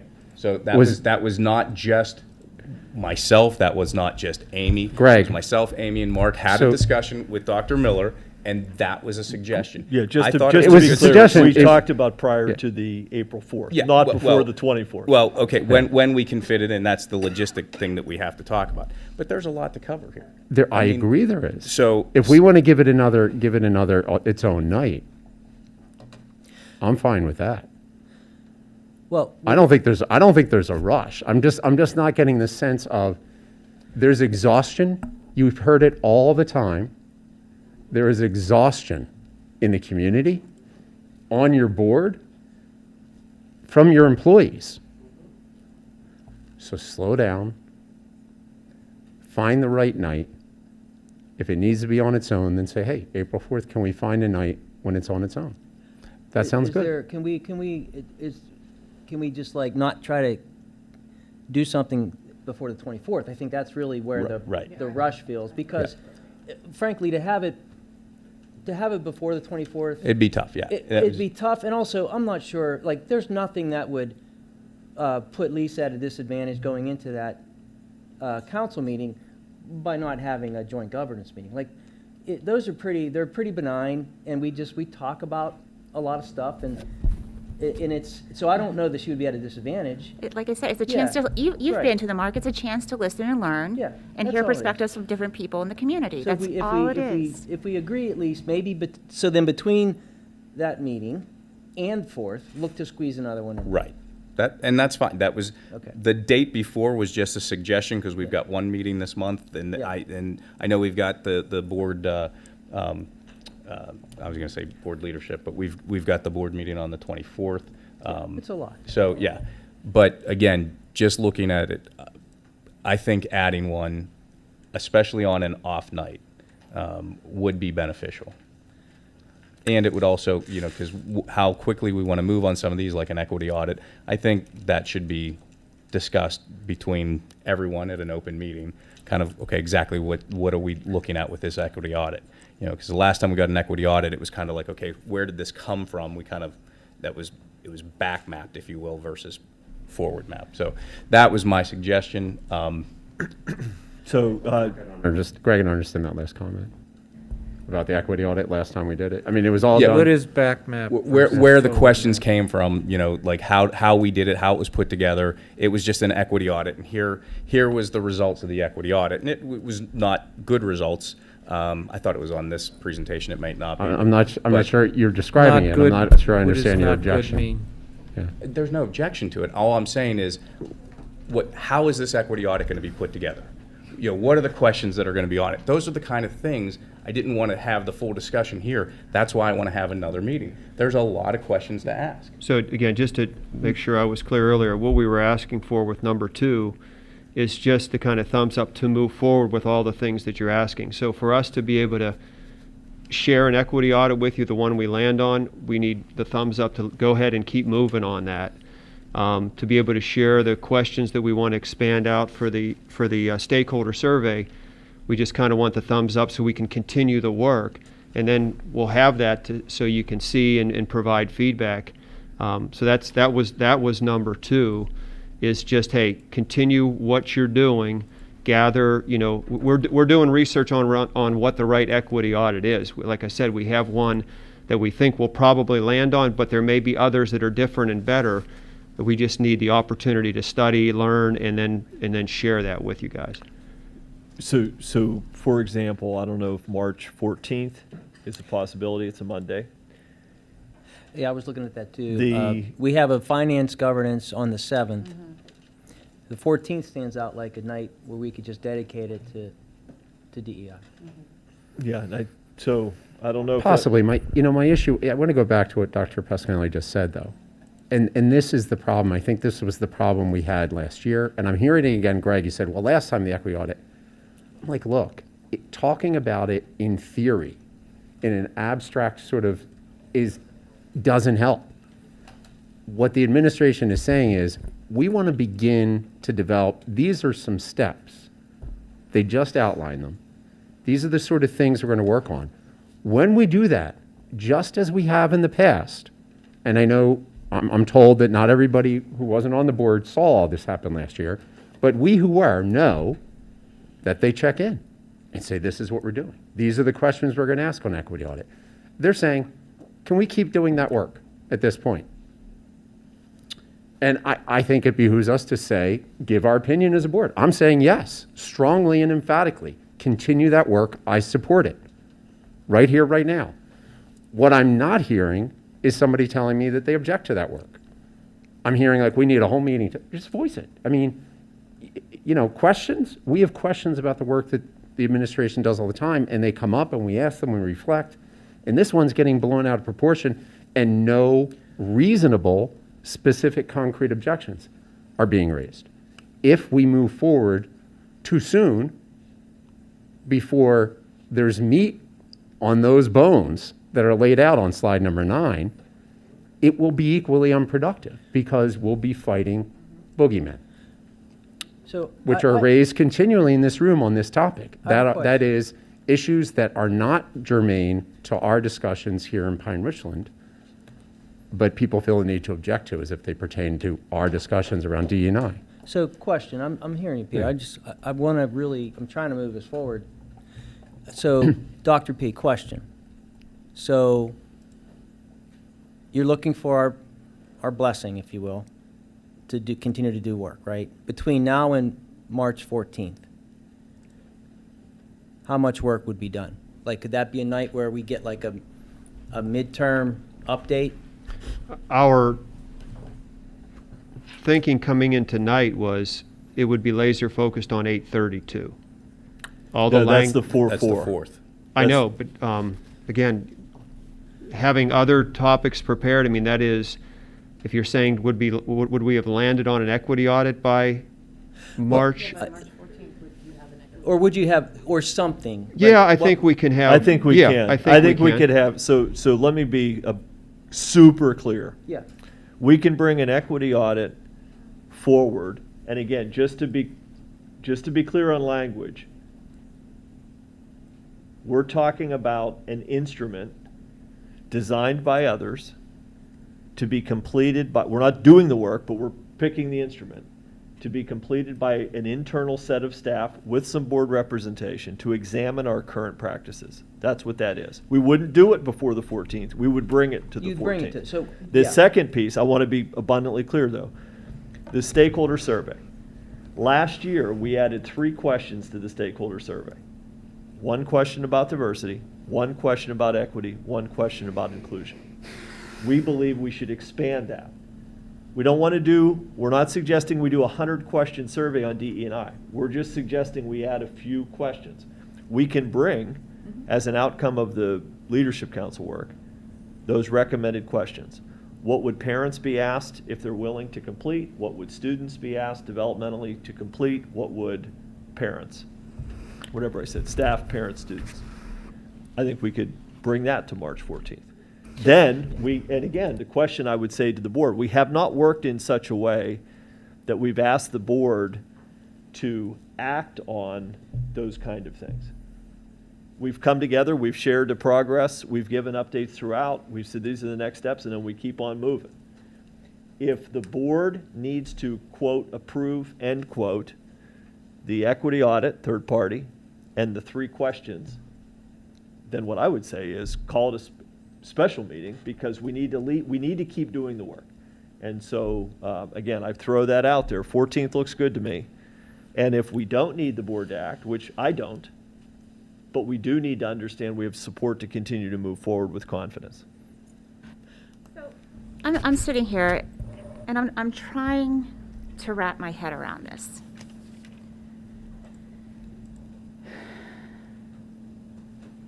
We have parents in the school district who are really concerned about their kiddos.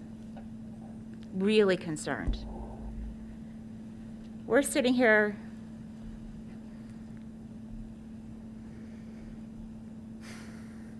talking on a level that doesn't impact kiddos. We heard from a board member I heard from a parent not that long ago about her kid being called the N-word. And we're mincing words whether or not we should do an equity audit. We don't think there's an issue. You haven't listened to your community. You haven't listened to your community. My daughter walks down the hall, and this doesn't happen in front of teachers, so you can't blame the administration. You can't make them your scapegoat and say they should follow through on 103. This happens when teachers aren't around. It's bullying. And you're here making ideological games with kids who are affected mental health. Oh, mental health, we hear about it all the time, but when it's a black or brown child's mental health, it's not as big deal.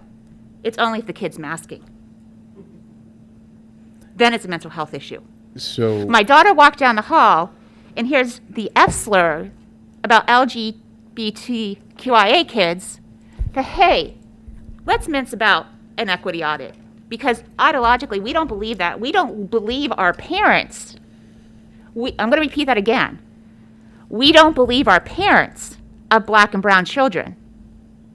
and children who are neurodiverse, or children who identify as LGBTQIA+. We have to talk about it amongst ourselves. Oh, let's look at ourselves. Let's look at every single one of us here. White, middle class. You're making a lot of assumptions about I don't us think I based am. on our skin color, and that is exactly what you are advocating against. So let's be clear on that. Lisa, Let's be you're clear smarter on than that, that. Carla. That's what you just did. I guess, Greg, I agree with Carla. We're just not The hearing. frustrating part for me there, right, in everything that I heard, when you look at DEI and what it's supposed to be, there were individuals that are part of that weren't even mentioned. My daughter happens to be one of them. It's incredibly offensive to hear DEI talked about when we leave out part of the people who are supposed to be encompassed in What did DEI. Dr. Pasquinelli And- talk and- about and- during his presentation, Greg? She and- wasn't and- left out. and- They were and that's specifically one of the mentioned. things. That's one of the reasons why I think we need to meet as a whole board and find out what exactly do we Greg, mean by your DEI. premise Because is what false. I hear, Peter, we is did I talk hear about. specific We talk people. about special needs children in D&I all the time. No. I'm not Yes, going to we let you. do. That's Greg. Not all the time. Greg, you're like. And- we talk about it all the and that's time. that's The part of problem the is issue. that you think you can repeat something often enough when it is factually incorrect, and it's true. That is a lie. And all these meetings are videotaped. How dare you assert that in public? As if our D&I, right there 5 minutes ago, we talked about an initiative under the rubric of D&I, under the umbrella, that was focused on what, Greg? Race? Special needs, inclusion, and athletic competition. Right there. You're making, again, this is, what do we call it? It's a boogeyman. It's a ghost that we're trying to fight. Like, what is this objection? And anytime we ask you to give voice to it, we get crap like that. It's garbage. I honestly don't understand how that's crap. I just Because heard Carla, it's not I just heard correct. Carla speak for 5 minutes. She never mentioned that. Okay, Greg, you and I have. Every 5 minutes we have to Greg, mention you and I have special had ed, Greg. discussions. Come on. Can I jump Come on. in? No, I'm talking Yeah, right now. seriously. Give me a chance. I feel like we're getting a little off We're track. way off because- track. No, let me finish. All I want to do Let is me add a meeting. finish. Because these are the most important, one of the most important jobs of a board is to set policy and direction for the organization. And We are not meddle in talking- what the administration's doing. We are talking about strategic initiatives that have come out of our strategic plan. We are not talking about ideology here. What I am asking is we just take a step back to have these conversations to make sure that we are all, as a board, united and marching on the same path. And why you, Carla, are not supportive of us working together. I mean, I hear all the lip service all the time about 10+1, we got to work together, we're a board, we're one unit. Let's get there. Let's do that. We had members of our community ask us to give Policy 832 attention, to give DEI attention.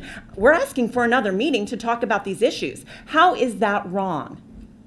It's the supplanting of the schedule and the natural rhythm. We're fine with that. That was scheduled for April 4th. Let's go forward. That was what was settled. Instead, we heard, this needs to be done right away.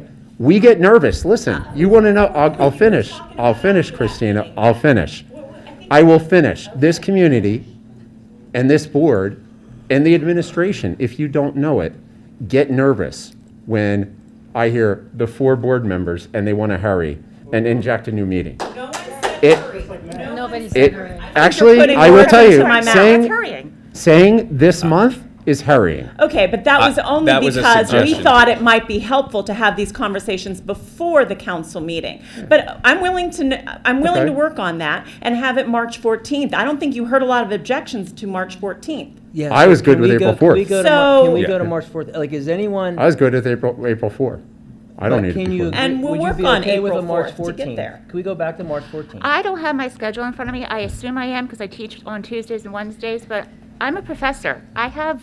Understood, Carl. And these joint governance, by the way, they are optional, right? So if you Yeah, can't Greg, make it, you can't make it. I was good with the date until Greg suggested somehow that we don't talk I know. about, a topic that we talk about all the This is a time. very emotional issue, guys. But I want to go back to the 14th because we really need to move Yeah, forward. So I believe if we can, the 14th 14th. worked. It seemed like it was working, right? And if we can get whatever you can offer us, Dr. Miller and Dr. P. Yeah, again, that, my thing is just let's be a little narrow, because when we get too broad, we lose And here's productivity. how I So see that. two things. Yeah. Internal equity audit, we'll have an instrument there to review and discuss the why. And then we will suggest 3 specific questions, one for D, one for E, one for I, for each of the 3 stakeholder surveys to review. That'll be And the think game. of that, to my colleagues, guys, that's just like data for us to process. Like, we're going to get data, right? Okay. That's fine. I think what we were a little concerned about is hearing this need to review the strategic plan as a board. And that language really, it can invoke some anxiety, given how that, well, anyway, I don't need to go down that path. Yeah, understood. But I want to thank the administration for being very practical here, for being very upfront about what you think you can do on the timeline, this aggressive timeline. So thank you for your flexibility and for keeping us steered in a productive direction. All right, so we're settled. Will this be at 6? The March 14th at 6 o'clock? Here in the- Should we bring our PJs? I hope not.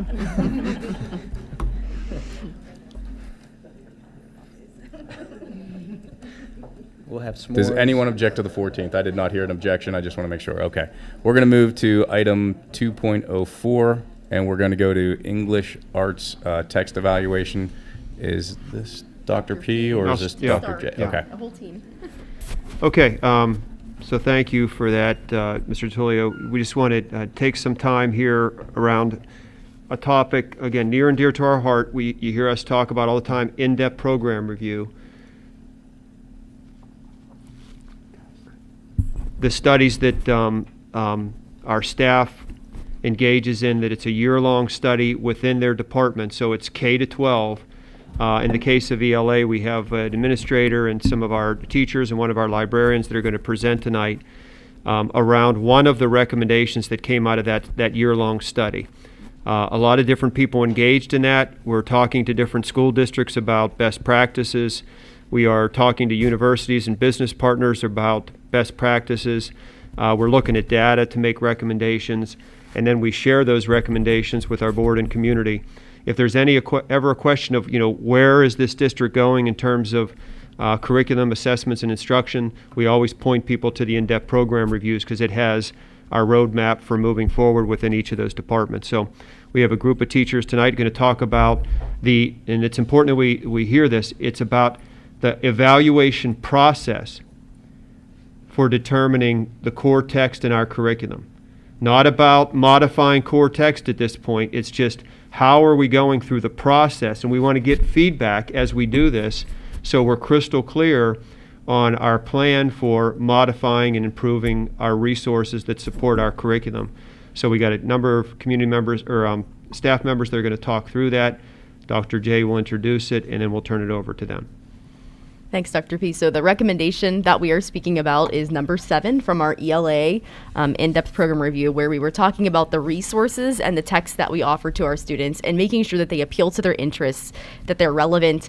And what we hear oftentimes among students and teachers prior to us trying to get these things organized is that certain text might be repeated across certain grade levels. And our goal is always to ensure that we have that sequenced and aligned vertically so that students aren't hearing the same text more than once, unless something is done for a small group or the different purpose. It should definitely be something that is connected to our curriculum, has instructional value, and is appealing to the interests of the kids. So the first step that came from that recommendation was to really clarify the core and protected texts by grade level and department, so that we say, the certain grade level, grade 4, will have this certain text. We will not repeat that text in the subsequent grade levels. And then again, making sure that we have also opportunities for student choice. So we have a range of different texts that they're allowed to select from, and that within that they can make different choices, and the instructional activities that are done in the classroom would still apply. So those are kind of the main goals that we set out for. We had an entire study phase in the 1920 year for this, and then the implementation phase for this review began in 2020, and some of these discussions here today, again, are going to the process of how we plan to get at that.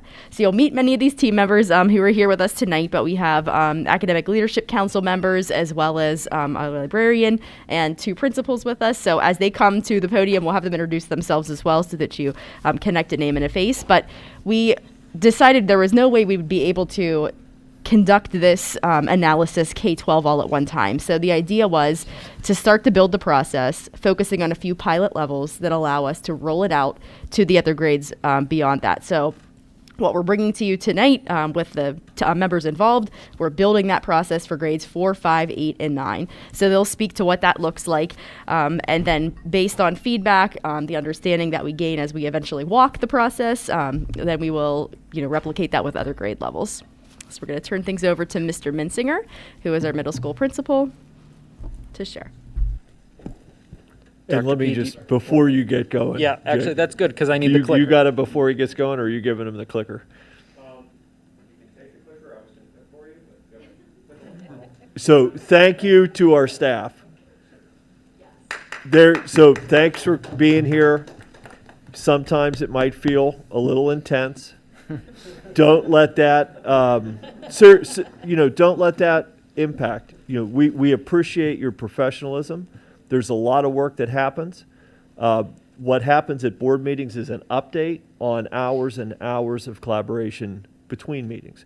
And so as you share your part, whatever that part is, please know you're cared for, share it comfortably, tell us what you're thinking.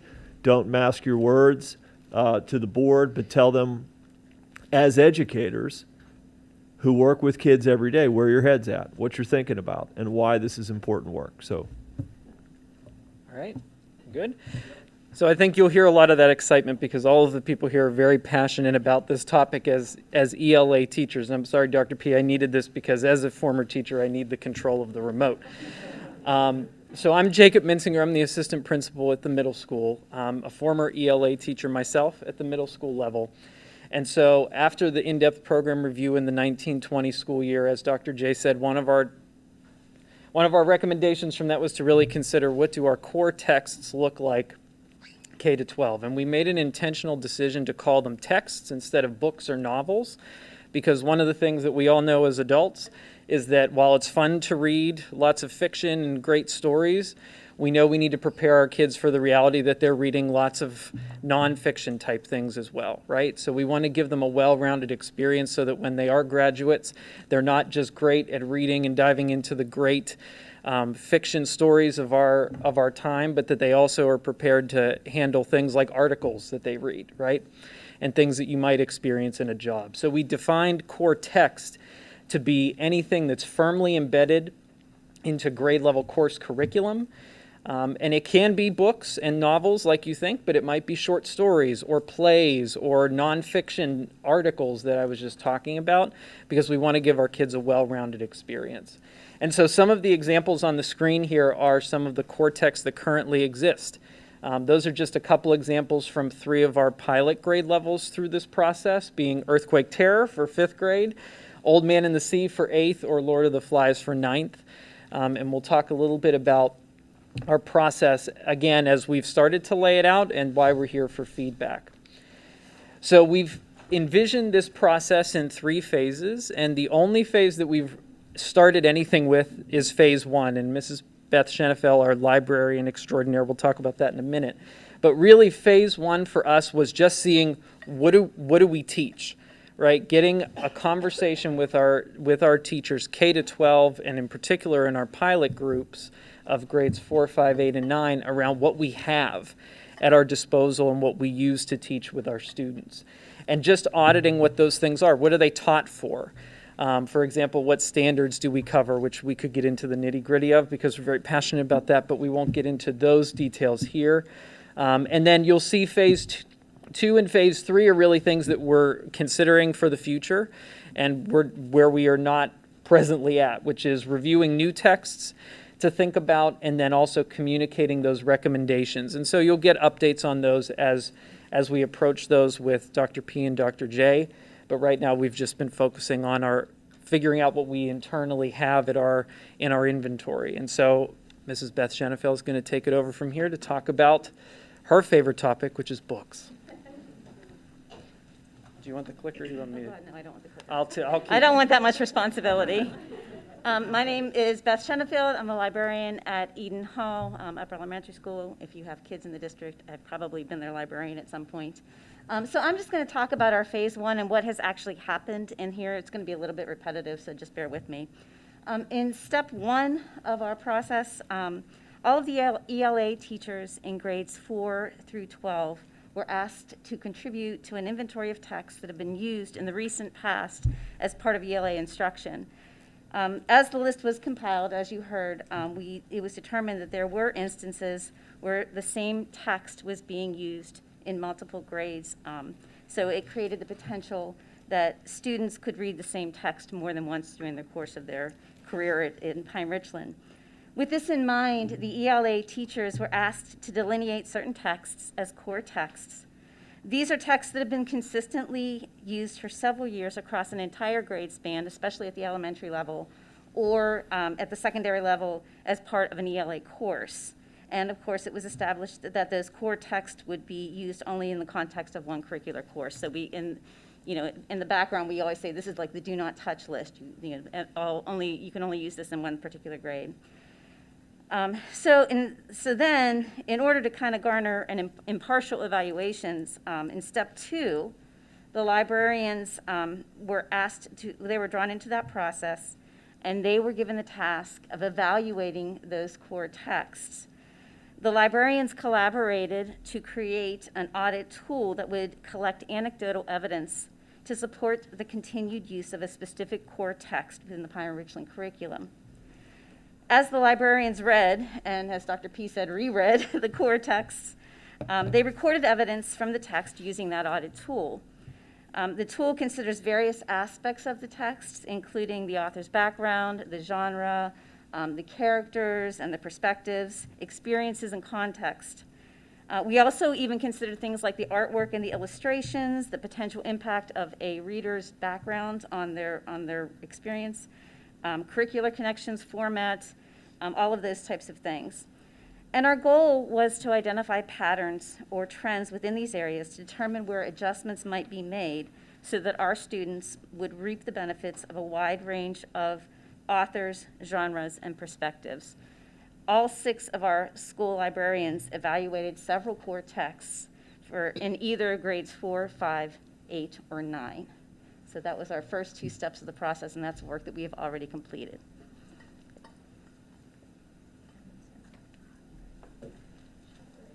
All right. I'm Kate Pfeiffer, and I teach 8th grade English at the middle school, and I am the ALC for the middle school as well.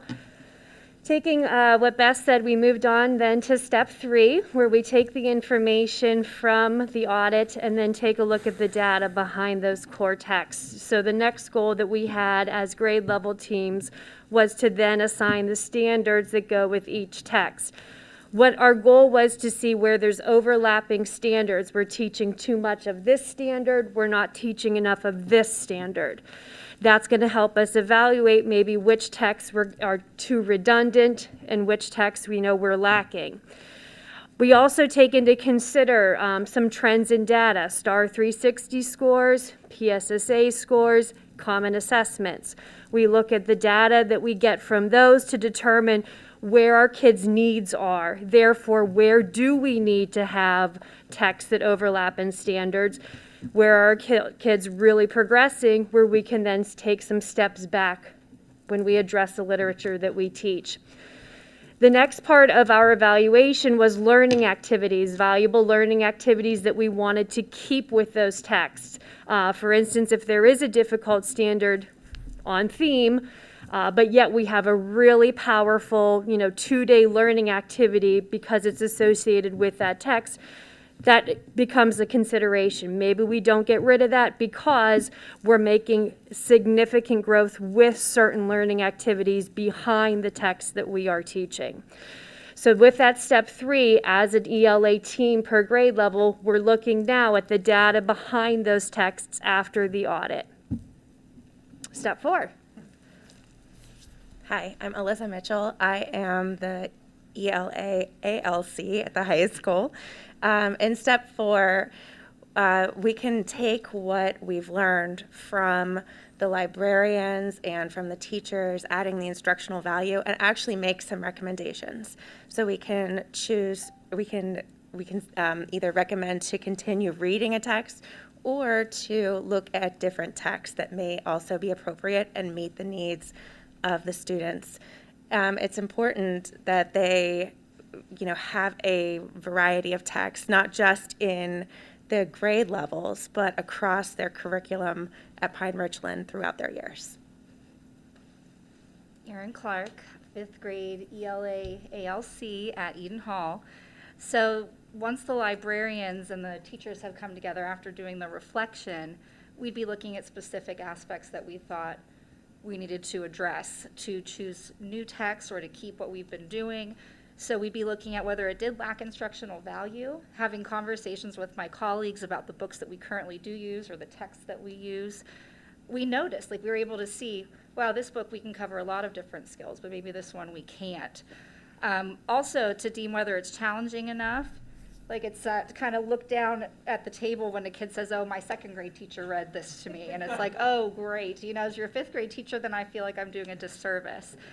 There may be outdated material. The kids tune out at the 5th grade level if they hear something about payphones, or in spare time, the character is watching a VHS tape. They're like, what is that? So then we've lost them. We've lost their engagement. And then also just if we're lacking diversity of skill development, so what we're teaching, those instructional goals we have for the kids, if we're lacking certain genres, character types, themes, and then hearing from different perspectives. Okay, so just to wrap this section up, first of all, we're excited Channel 4 came out for the ELA presentation. Thank you for doing that. It's not often we get the news to come out when we're talking about curriculum. Well, but what's important, again, hopefully you heard a couple of key things. So again, this is the process to make recommendations. We're sharing step by step. So this is just step 1 in a group of teachers, certified ELA teachers, and librarians working together to take a look at what we're currently putting in front of kids, the instructional value, the relevance, the interest, the diversity of experience of authors and backgrounds, all the things that ties a bit into the DEI we talked about as well, that we think, again, will be helpful for our kids to set them up for next steps after high school. And hopefully you also heard the vertical experience, right?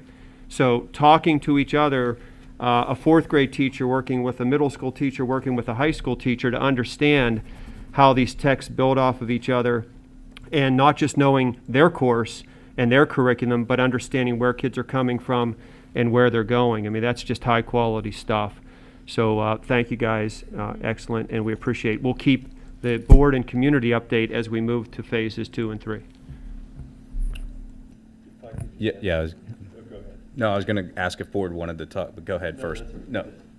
Is there any discussion from a board level? So what I really liked hearing, and I don't know, if Ms. Pfeiffer, if you want to talk about it, because it was step 3, was this idea of linking it back and evaluating the resources in terms of their connection to instructional value, right? So, and that's talking about the alignment with learning goals. Can you talk about where do those learning goals come from? So these are just the standards that we have. Feel free. So talk about those learning goals with one question. Yeah, yeah, please. And then my other question, which is for anyone. So where does yeah, speak to the WTA one. Where does the lens of student interest, how do you because I assume, if we gave them exactly what they want, those learning goals might get thrown out the window, but if we give them nothing that they want, you'll never see them attained either. So talk a little bit about that as well, if you could. Yeah. So we have to keep in scope our standards that we're teaching, and by keeping that in mind, we do look for student interest.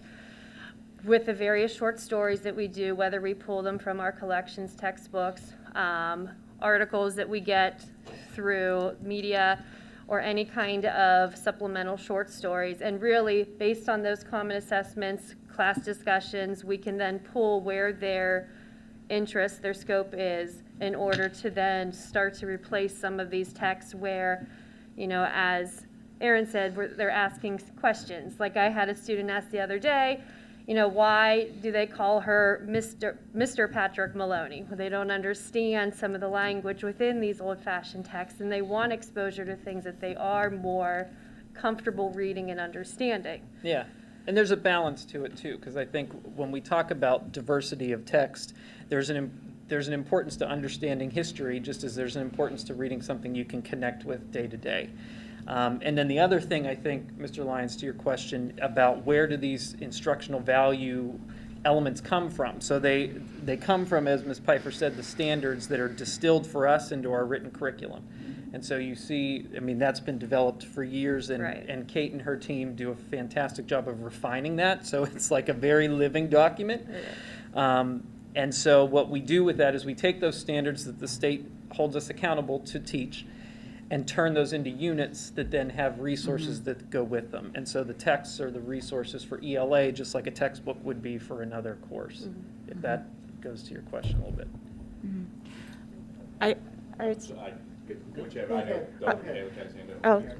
No, I was just basically going to say, I appreciate that you're taking motivation and engagement into interest, because we actually have a lot of research that we're not necessarily a illiterate society, but we're what we call an illiterate society, where people choose to stop reading. And that usually starts to happen in middle school when, and I have nothing against the canon, traditional canon. I like some of them. But when kids can't see themselves and kids can't engage, they choose not to read. And we all know there's ways to get around the test, right? So it's really important that we also know that getting kids to read books increases vocabulary, increases engagement. So I just appreciate that you're mindful and thinking about, too, looking at, and I hope you guys have been doing this, like looking at what AP is looking at. There's the text that the AP is covering is changing, it's evolving, and we want to make sure our students are staying academically, ready to take those tests. Yeah. So I appreciate the work you're doing. Sure. I just wanted to mention that one of the reasons the librarians are put into this process is because we are familiar with the students, a lot of times on an individual level with what they're reading, what their interests are. And that's one of the reasons why we've had this collaborative partnership, is so that we can give our input, knowing we find that intersection of where the student interest meets with the educational value of a text. We kind of have that little in, so I just wanted to mention that. I'm glad you're doing that. I'm glad that collaboration exists. Yeah, I was just going to comment very briefly to just point out that this is leadership. Like, what's happening here is so special, and it needs to be lifted up and recognized for what it is. The fact that you are so passionate about doing this, and it's almost 9:15 at night after you've taught all day, listening to all that's going on here. Thank you so much for coming here and speaking and leading our district. So thank you very much. Is there an age when you guys see that those older texts date on the kids, whether it's middle school? I saw some of the looking at different the Hemingway and the Lord of the Flies, those at 8th and 9th grade.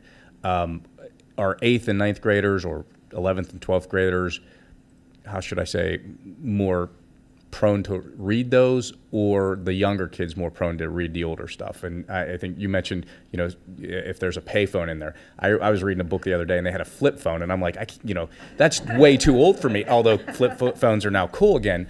But I'm always, me personally, and I appreciate what you said, because I didn't get into reading until I was much older, like wanting to read books, and I cannot be without a book now, but it's always the new for me that grabs me. So at what age do the kids Do you see the kids, like, they're still engaged with those older books? Because there's some great older books, but we're so far removed from some of the stuff. Is there an age when you lose them, or is it across the board, the newer is better? So I don't know from a librarian perspective, but I'll kind of try and synthesize across the 5th, 8th, and 9th grade here. I think you start to see it coming out of 5th into that 6th grade middle school years where you start to kind of, you see the trending down of either a kid really loves to read and they'll read anything you put in front of them, or they're only going to start to read those things that they like. Whether it was dystopian literature for a while, if it wasn't Hunger Games, they weren't reading, right? Like you get to that point around the middle school age where they're finding themselves. I mean, a lot of it just goes along with them trying to figure out who they are, and part of that is figuring out, am I a reader or am I not, right? And so they start to make those decisions, and I think, Hemingway might not be the most engrossing of the older literature, but there are older texts in classic literature that is still very engaging for them. And that's part of this process, is figuring out what are those and what are also some contemporary texts that we can complement each other with. I don't know if anybody would add anything to that.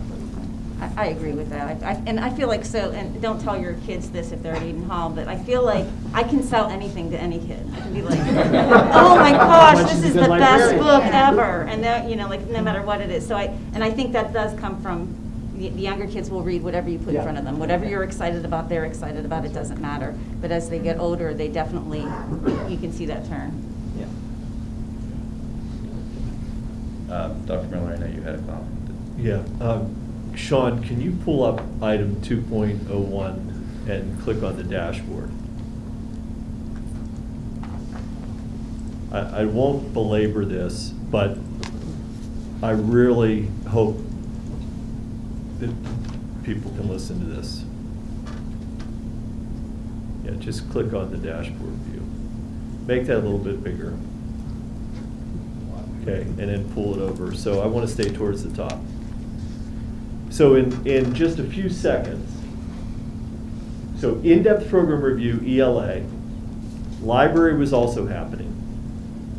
30+ people engaged in a year's worth of study that included board awareness, parent input, student focus groups, and led to a set of recommendations, which were summarized and then presented in a written report to our board and community, and published online for the world to see. It involves meeting with community partners, talking to exemplar schools. So if you look on this dashboard view, you see IDPR implementation phase English, and we have it yellow. Yellow means we're lagging a little bit behind the implementation pace that would be ideal for us. There are 26 distinct recommendations that came out of just the ELA in-depth program review, of which you're hearing one tonight. Why are you hearing the one tonight? Is because there is a connection loosely to some of the things like diversity. And we want to be real clear and real open about how that recommendation ties in, the work being done. Dr. Pasquinelli and Dr. Justice, Mr. Huswit to a lesser degree when it comes to the content areas, they're working with the teams that you see here. So if you wonder, like, what are they doing beyond day-to-day operations and evening meetings and the other things, trying to keep the balls juggling, look at all the departments that have gone through in-depth program review. And each of those are in 1 year or years of implementation trying to manage that. So the reason I think you hear passion from the administrative team around clarity and implementation is because we are moving. Like, we cannot revisit everything or we'll never move forward with the complexity of the organization as it exists. These things didn't happen overnight. Again, they happen and are reflective of so many voices, so much time, so much in order to move forward. And so again, lifting certain things up, fine. But the reality is, look at go ahead and make it smaller again, Sean. There's a lot of stuff going on, and we're in a pandemic. And we have paused certain things. So part of the reason we're yellow is because we pulled back on certain implementation because we need people to be able to like go to bed, get up, not be exhausted in a fetal position. But this is a lot here. And this is what's happening on a day-to-day basis. So excellent leadership, excellent team, and this is a representation of a larger group, again, of people who are passionate and committed. But this is true in social studies, it's true in science, it's true in math, it's true in health and phys ed, it's true in so many different areas. We describe in-depth program review as the mini strategic plan. It's like the mini engine, and it's got a heck of a lot of parts to it. Thank you. Okay, with no further discussion on 2.04, we're going to move to Section 3, Finance, Mr. Kashani. You're all welcome to leave. Yeah. Thank you. Thank you all. Thank you.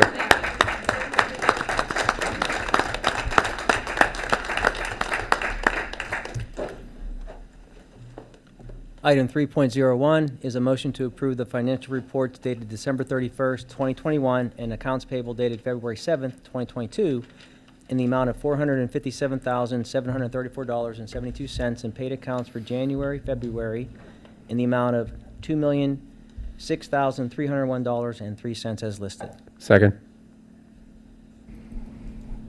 The motion's been made and seconded. Is there any discussion? All those in favor? Yes. Yes. Opposed? Motion passes. Item 3.02 is a motion to approve the budget transfers in the amount of $46,183 as attached. Second. Motion's been made and seconded. Is there any discussion? Seeing none.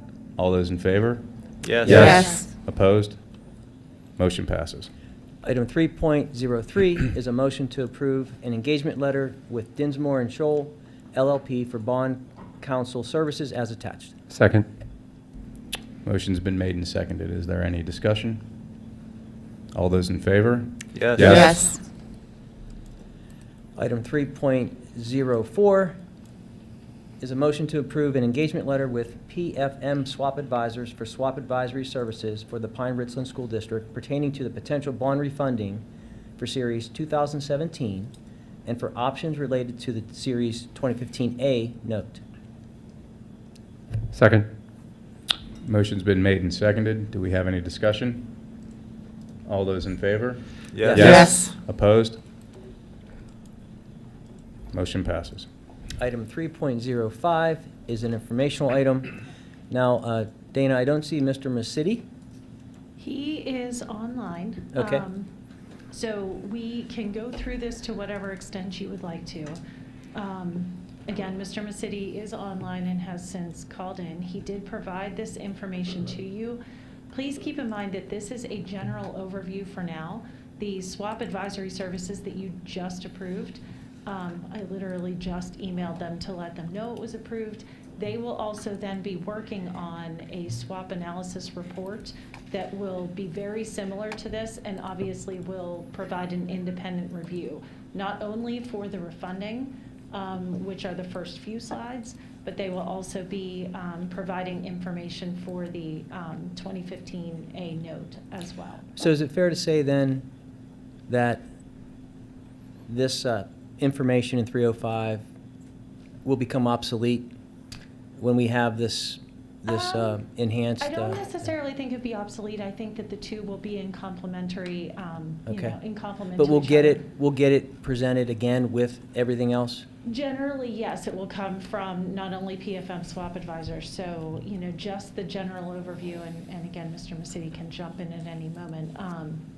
But just to give you kind of the quick overview, the first few slides that are attached in the PowerPoint presentation, they review the 2017 refunding, and the options involved are either to refund it and maintain the swap, or refund it and essentially settle the swap. By doing so, the savings for either option would actually be generally the same. So on one of the pages, it shows that if you refund the 2017 issue right now, the total gross savings cash flow would be approximately $302,000. On the next page, Mr. Masidi provided kind of an estimate of what it would look like if the Series 2017 swap was refunded, but the swap itself was settled. So the differences lie in having to pay some of those fees associated with, again, Mr. Pastel on his engagement letter indicated that if we were going to, settle the swap and terminate that, then his fees would obviously be different. In addition, one of the things that you would notice is that moving forward, you would not have that inflow, outflow of funds. To this point, we've had this swap since around 2008 off the top of my head. Every year it has performed and it has provided the district with positive cash flow for every year except one. So that is one of the things that generally the bonus to the school district for settling the swap and getting out of that would just be in terms of our variable portfolio. So we have that as an option. And again, Mr. Masidi can chime in, and or PFM swap advisors will also have their take on this transaction next month as well. Does anyone have any questions before I touch on the next one? Oh, Tony, I hear you on there. Yes, good evening, everybody. And Ms. Kirk is correct. I'll just touch on the 17s first, and we can walk through the 15As. But as a follow-up to the previous meeting, just wanted to provide all the mechanics, of the of this particular issue, the series of 17. And again, the what's shown as page 22, the overview of the issue from its inception, when the original interest rate agreement was put in place, and the exchange of payments that does occur between the district and its counterparty, which is Deutsche Bank on this particular agreement.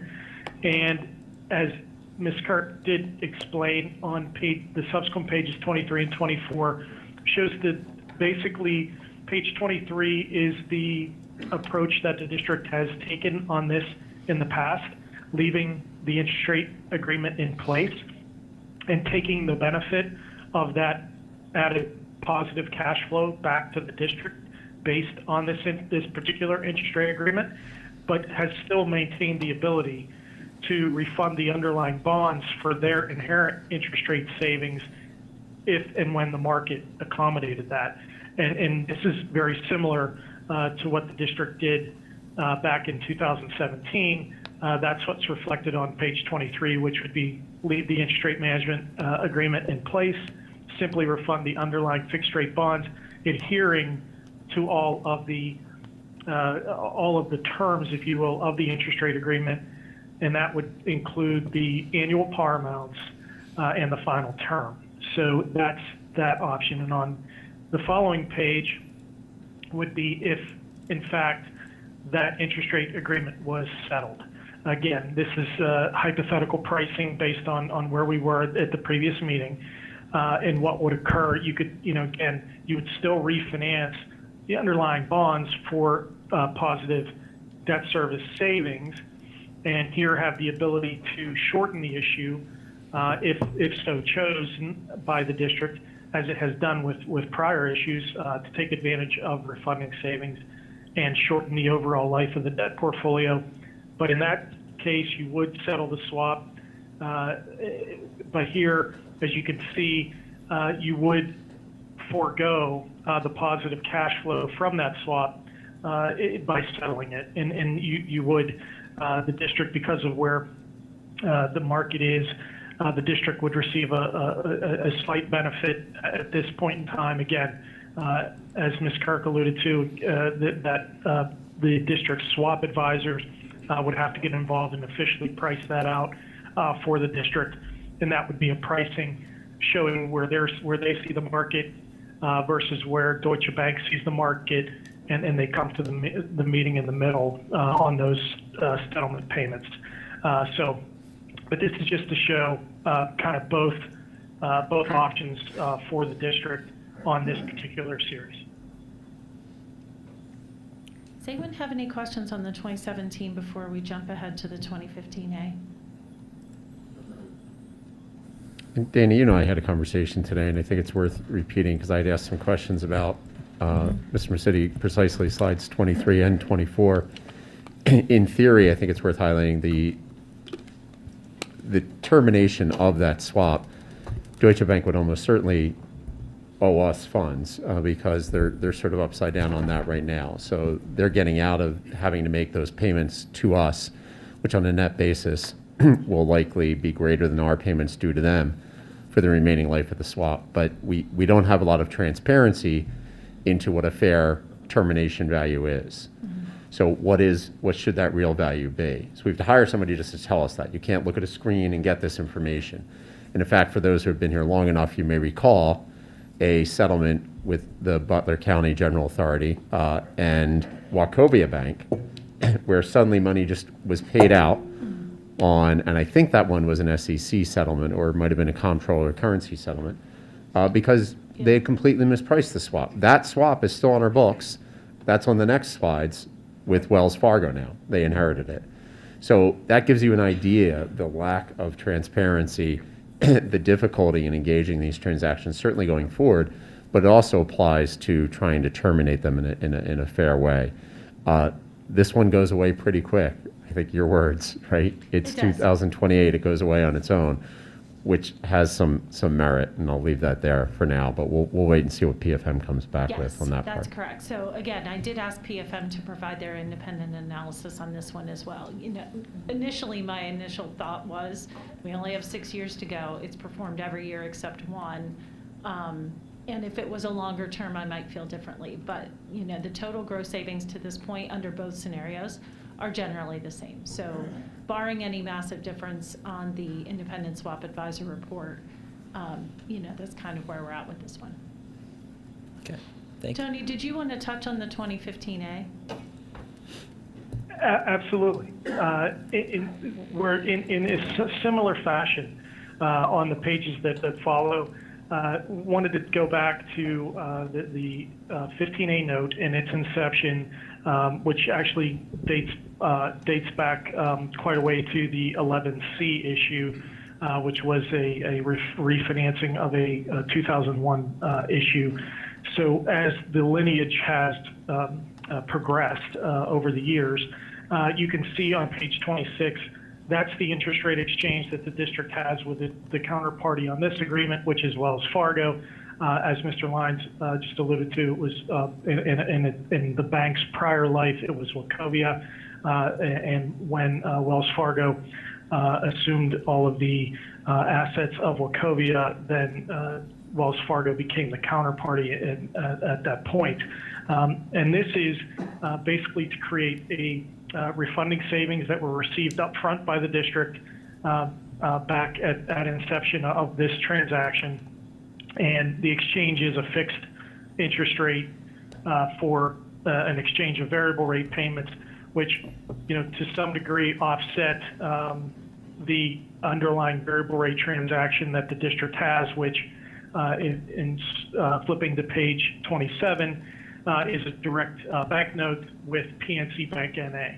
And that bank note, as we discussed prior meeting, is what's approaching the end of its interest rate term, not the final term on the note itself, but rather the interest rate being paid on that, and thus leading to the you know, kind of the confluence of that along with the cessation of LIBOR, which is what the note is based on, as well as the swap. So in this, what we wanted to show here, again, based on wanting to show all of the mechanics and the comparison between the options for the district, is the comparison of what the current LIBOR-based pricing is collectively when you aggregate all of the interest rate exchanges. And on page 27 in the box on the bottom right, is the current situation with LIBOR, the pricing situation with LIBOR, and then the SOFR option, and then the BSBY option. And wanted to show there, again, what the net result would be. And in short, that bottom line there, the net rate under either SOFR or BSBY at this point in time is going to be a net positive to the district, meaning a better situation to the district because the pricing is more benevolent given market conditions and the fact that, moving on to page 28, you can see what I did here was to show the trading history of those underlying indices versus 1 month LIBOR. And you can see that both SOFR and BSBY right now trade underneath of 1 month LIBOR. And the reason that would be a benefit to the district is that the district would be paying on the SOFR or the BSBY rate basis and receiving the 1 month LIBOR basis under those under this interest rate agreement. So from that perspective, both are while there is a trading mismatch to LIBOR, they're both to the positive in favor of the district currently in that trade. However, the idea is that what would the interest rate agreement be transitioning to by Wells Fargo, the counterparty? From our conversations, it does appear that they are going to favor SOFR over BSBY for their interest rate management agreement transitions. So therefore, you would, to make sure you don't have a mismatch with the interest rate agreement in the future, most likely either going after June of 23, the SOFR column would be the one that is most applicable. And Tony, just to follow up on that, on page 29, it kind of shows what the cash flow difference is between the two. And the cash flow difference between those two is substantially the same. And it still benefits the district, even if Wells Fargo is under the preference of SOFR. So therefore, comparing page 29 to even what it would look like if we settle the swap on page 30, the cash flow savings in and of itself under SOFR is still positive to the district. And I will just add one quick note there, Ms. Kirk, is that on page 30, this original transaction, when, again, the savings was realized up front at inception, when the agreements were entered into in 2004-5 timeframe, and that began in 2011 when they reached a certain date. And when you set up these type of interest rate agreements, they're set up as an interest rate hedge. You basically achieve the refinancing savings back then, and the debt issuance stays on through its maturity. And in this situation, as you can see, the district would basically pay a termination or a settlement payment here because of where the market lies in the swap right now. And adding that into the refinancing, you can see that basically you would end up pretty much exactly where you're at right now on a debt service cash flow basis. So there really wouldn't be much difference at all, as shown on that far right-hand column there towards the bottom of page 30. And that, again, is because of that type of interest rate agreement is acting as a hedge. So what you have in place versus a straight-up termination is really going to put you in relatively the same place on an annual debt service basis. Understood. The last thing that you may want to touch on is just the timing for this one. As I understand the refunding of the 2017, we do have time to assess that one, review it in March, likely with a parameters resolution, as Mr. Pastel indicated, likely in the April timeframe. But for this 2015A note, if I am correct, does a decision need to be made in March on this? The decision would need to be made, yes, in March on which direction, simply because the April date on the bank note, the bank pricing would be coming to its term, and you would need to re-up that, renegotiate that, or enter a different type of facility there.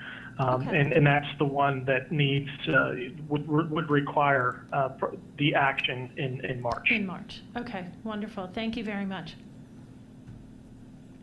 Thank you, Tony. Thank you all. Are we taking action are we going to have anything at the finance governance meeting, the beginning of March on this, or is that all going to be on the 21st? My hope is, when I just emailed PFM swap advisors to say, hey, by the way, you just got approved, I did give them the potential deadline for the end of February for their analysis report. Therefore, we would have it and be able to discuss it on March 7th. I did actually, though, indicate to them that if that timeline does not work for them, to let me know, and we need to figure out a plan B. But for the time being, that's kind of where we're at. And for the 2014 note, 17? sorry. Oh, 17 bonds? The 2015, sorry, I mean Oh, 2015. There's 10 years left in that swap. Correct. And so that's a little different than the other one. There is, as Mr. Mercedes correctly points out, you could say you end up neutral by termination, but you don't end up neutral via termination, to be clear. You end up in an advantageous place with respect to ongoing credit risk. So we have this exposure, we have this, swap with Wells Fargo that not having on our balance sheet would make us be viewed more favorably by rating agencies, and it would in fact be true. So that one, I'm interested to see where the pricing comes in. Correct. But that's going to lengthen the time to get this transaction out. And Mr. Mercedes, you gave that timeline, are we going to run into the banknote expiring before we can get all those pieces in place if we were to terminate? That's a little more complicated a transaction. It is, Mr. Lyons, a little more, and correct. There's, you have the cash flow difference, and then versus the overall credit profile difference, it's certainly to be considered. And I think that would be, a time to, is PNC Bank, is it negotiable to maintain the current pricing through another, 30 days, another 60 days? To make sure that the district has the appropriate amount of time to assess the situation and make the appropriate decision on that particular interest rate agreement. So ideally, we would be wanting to give direction at that governance meeting without necessary approval if we want to go in that direction. Yes, my hope would be, again, barring the timeline for PFM swap advisors, that provided that we have that report to review that evening, my thought for that joint governance meeting would be to start off with this as the first agenda item, is to basically review their report, compare it to Mr. Mercedes' report and any update that he may have between now and then, and essentially kind of have that as a directional point moving forward. For both of these issues, I think it would definitely help not only our underwriter, our bond counsel, but also to then touch base back with PNC Bank if we do need that extension to settle the swap. So yes, it would definitely be helpful to have that as a directional point on that evening. The only other items that would be on the agenda will be a review of the financial services provider. I have yet to write that executive summary, but I will, and it will be ready for that evening. I don't know if we'll necessarily need to discuss it because I'll have it to the board in advance, be more or less if you happen to have any questions about which recommendation I bring forward. And then lastly, we will have a general fund budget update.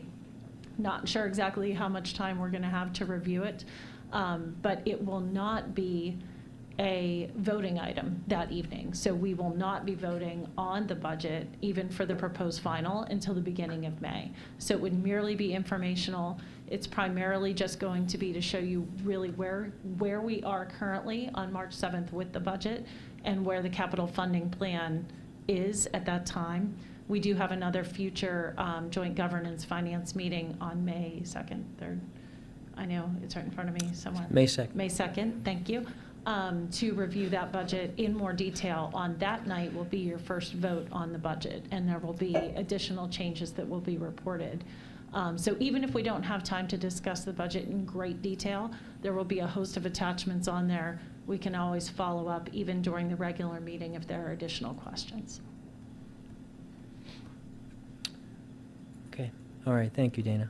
Thanks.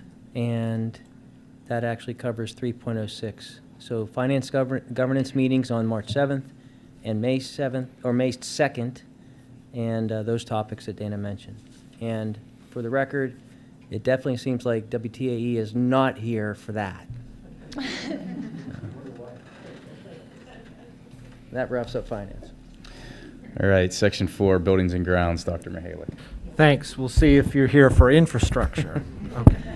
All right. Item 4.01 is a motion to approve the maintenance of the varsity baseball and softball fields by Sports Turf Specialties Incorporated in the amount of $19,225 for the first year and not to exceed $16,000 thereafter. Second. Motion's been made and seconded. Is there any discussion? Seeing none, all those in favor? Yes. Yes. Opposed? Motion passes. Item 4.02 is a motion to approve the purchase of baseball and softball outfield fence windscreens and padded screen for the softball backstop from Image 360 Pittsburgh, co-stars number 538-188, in the amount of $17,956.12 as attached. Second. Motion's been made and seconded. Is there any discussion? All those in favor? Yes. Opposed? Motion passes. Item 4.03, a motion to approve a proposal from Florida Consulting LLC in the amount of $12,500 for roof assessments for 6 school buildings and the stadium as attached. Second. Motion's been made and seconded. Is there any discussion? All those in favor? Yes. Opposed? Motion passes. Item 4.04 is a motion to approve a maintenance agreement with American Pool Management to provide certified pool operator services from September 1st, 2022 through August 30th, 2023 at a cost of $16,100 as attached. Second. Motion's been made and seconded. Is there any discussion? All those in favor? Yes. Opposed? Motion passes. Item 4.05 is a motion to accept in accordance with Board Policy Number 702, gift grants and donations, and with sincere gratitude, a donation of a forklift to the Facilities Department from Topcon Solutions Store in Saxonburg with an approximate value of $3,500. Second. Motion's been made and seconded. Is there any discussion? Just like to say thank you for the donation. I'll actually preface 4.06 and 4.07. Donations are a key to a lot of the things that we do. We greatly appreciate them. We'll take them pretty much any time, as long as everything's above board. But we do truly appreciate all of the help from everybody in the community. Thank you. Motion's been made and seconded, and no further discussion. All those in favor? Yes. Yes. Opposed? Motion passes. Item 4.06 is a motion to accept in accordance with Board Policy 702, gifts, grants, and donations, and with sincere gratitude, a donation of hand sanitizers from Rite Aid Fox Chapel, number 10954, with an approximate retail value of $934.56. Second. Motion's been made and seconded. Is there any discussion? Again, thanks. All those in favor? Yes. Opposed? Motion passes. Item 4.07 is a motion to accept in accordance with Board Policy 702 and with sincere gratitude a donation of $500 from the Organization of American Kodali Educators in exchange for the use of choral risers, choral acoustic shell sections, and 30 music stands for use at the Organization of American Kodali Educators 2022 National Music Conference, which will be held at the Westin Pittsburgh on March 3 through 6, 2022. Second. Motion's been made and seconded. Is there any discussion? All those in favor? Yes. Opposed? Motion passes. Okay, item 4.08 is an information item about the ARP ESSER HVAC bid. Is there any discussion? Just want to note that on here, there is a revised timeline. Mr. Zimmerman has been working with Tower Engineering. We did send the front-end, back-end documents to the solicitor's office for review. We want to ensure that all of the bid documents themselves include all of the proper federal grant wording associated with that. but the revised timeline is shown here. So we will bring forward the board motion to approve the actual advertising of that project on March 7th, assuming that Tower Engineering has all of the final design elements completed. Thank you. And item 4.09 is a crowdfunding update from Eden Hall Upper Elementary. Yes, and I'll just speak to that briefly. So originally we had sought approval from the board to go ahead and test drive our crowdfunding policy. However, we were also approached by Prof about getting involved in that project, and they have just launched their own crowdfunding tool, which is a part of their own process. It has a 3% fee as opposed to the 10% fee that we were going to be assessed for the other. And we obviously want to work with Prof as a key partner. So we are kind of sorry to burst the bubble. We won't test drive the crowdfunding policy for us yet. Prof will be helping us instead. And if you are willing, please come support the Outdoor Learning Center at Eden Hall. Thank you. And I'll say perhaps in the future I can put some of these as consent items to save some time, but sometimes it's worth hearing all the things that are happening. So it's good to hear all the details sometimes. Absolutely. Section 5, Academic Achievement. Dr. Meyer. Item 5.01, Naviance. This is a motion to approve a one-year contract with Naviance by Power School for students in grades 7 to 12 at a cost of $24,442.20. Second. Motion's been made and seconded. Is there any discussion? Just promise real quick. We've used Naviance for quite some time. You can see in the description all the ways that we're using this resource for our students and families. Picks up in grade 7 through grade 12. But just a little bit of an advertisement. Gene Whalen, who really oversees and supports this, is offering 2 sessions for families, similar to what we did with the program of study. So it's an interactive opportunity to really understand how to support your child through the tool of Naviance. These are on our website, but February 9th from 6:30 to 7:15. There's just a way to register and be part of that. And then another one on February 11th from 9 to 9:45. So just a great way to understand how to support your children through this tool, which is Naviance. A lot of great resources embedded. Thank you, Dr. Pasquinelli. Item 5.02 is... I'm sorry. I'm getting ahead. Dr. Pasquinelli, knowing that we've used this for a long time, have we ever looked at a longer-term contract for possibly a reduction in fees?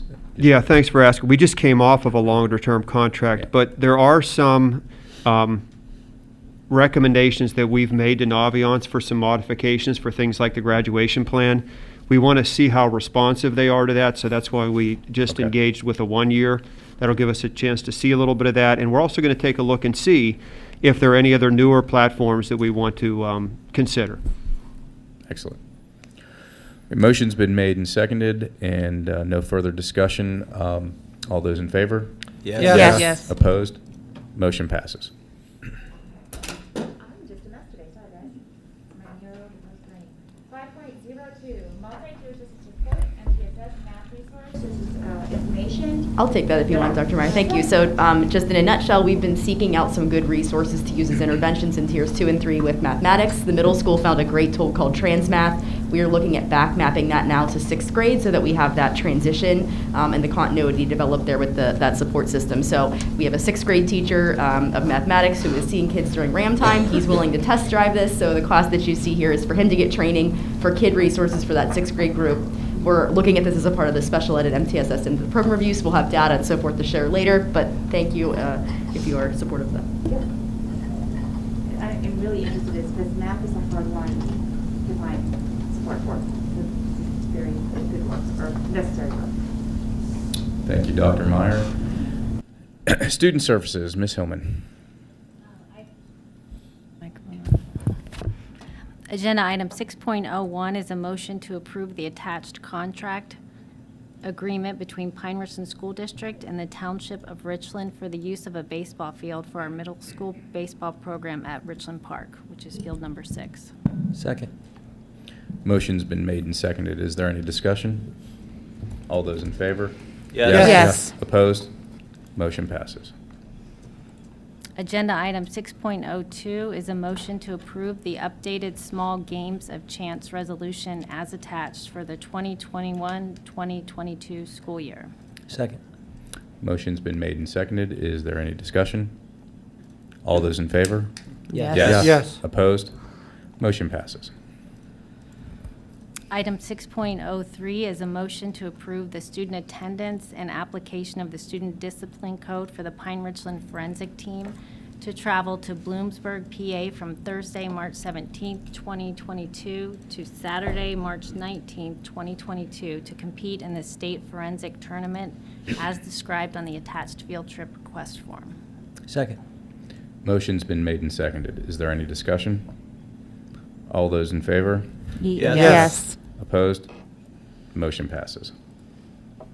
6.04 is an information item. This motion was proactively approved by the board in August of 2021, pending the team qualifying for the tournament and district funds were available.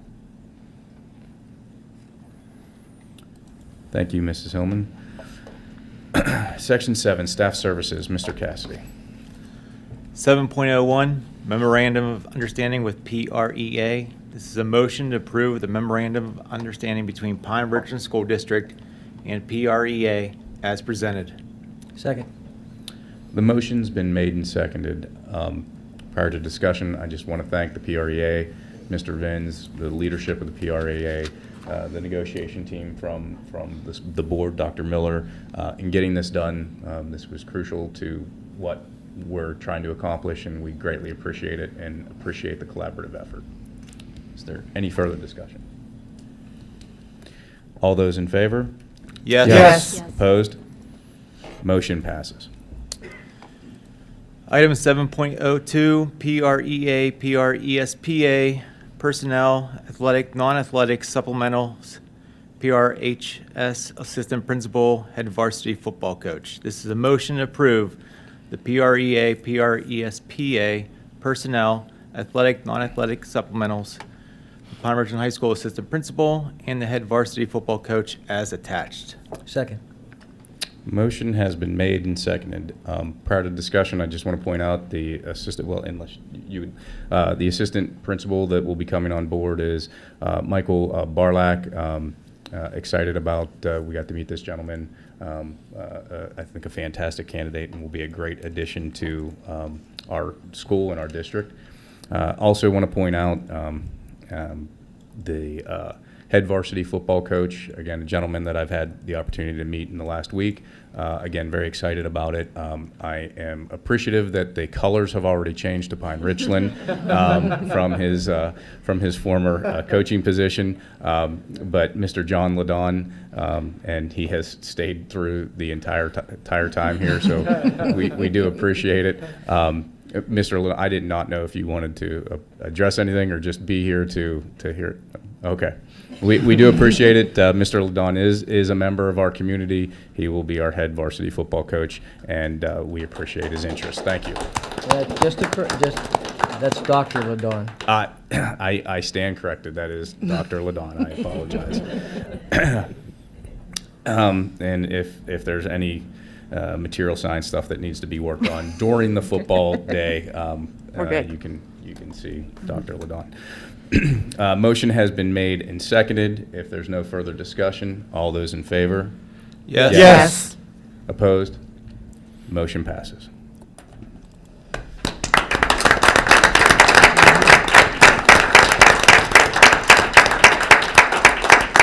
Wait, look, that must have been why WTAE was here.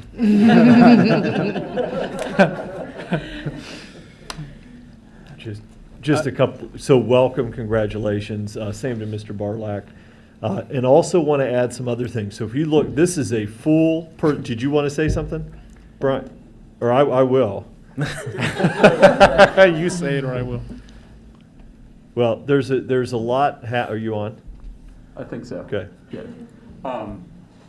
So share all the same enthusiasm about Dr. Ladon and Mr. Barlak. I'm not sure if this is the direction you were going to go, Dr. Miller, but I was going custodial. that's exactly where I heard it. Yep. So I could say, and this is a testament and a pat on the back. Mr. Zimmerman came up to speak to some of the capital planning stuff earlier. Didn't have a chance. This is the first time in my tenure here at Pine-Richland School District that we are 100% fully staffed for custodial and maintenance employees. And so there's 44 positions between those work groups. Earlier in the fall, we were making sort of like public service announcements about, man, it's hard to find people to fill these positions.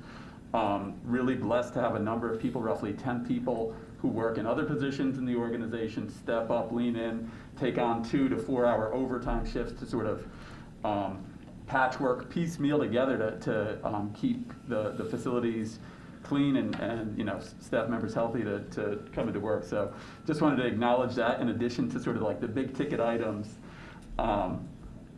Positive place this month in terms of personnel action.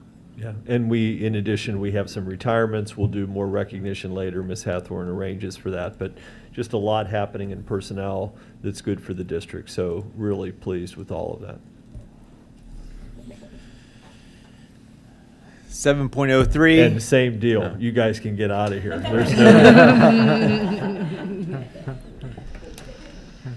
Item 7.03, Schools to Watch Conference, Minsinger. It's a motion to approve the staff attendance and application of Jacob Minsinger, Middle School Assistant Principal, to attend the National Schools to Watch Conference in Washington, D.C. from Thursday, June 23rd, 2022 to Saturday, June 25th, 2022, to accept the middle school's Schools to Watch Award and participate in professional development sessions. Details related to this experience are attached. Second. Motion's been made and seconded. Is there any discussion? Just one quick shout out again to the middle school. This is again their 5th redesignation. There's only one other middle school in the state of Pennsylvania to have been redesignated 5 times. That just shows again the commitment to continuous change and improvement over a sustained period of time. So, and Mr. Minsinger will represent us well there. With no further discussion, all those in favor? Yes. Yes. Opposed? Motion passes. Item 7.04, Special Education Supervisory Internship. This is a motion to approve the Special Education Supervisory Internship for Gabrielle Houlihan, a student at Slippy Rock University from February 8th, 2022 through May 1st, 2022. Second. Motion's been made and seconded. Is there any further discussion?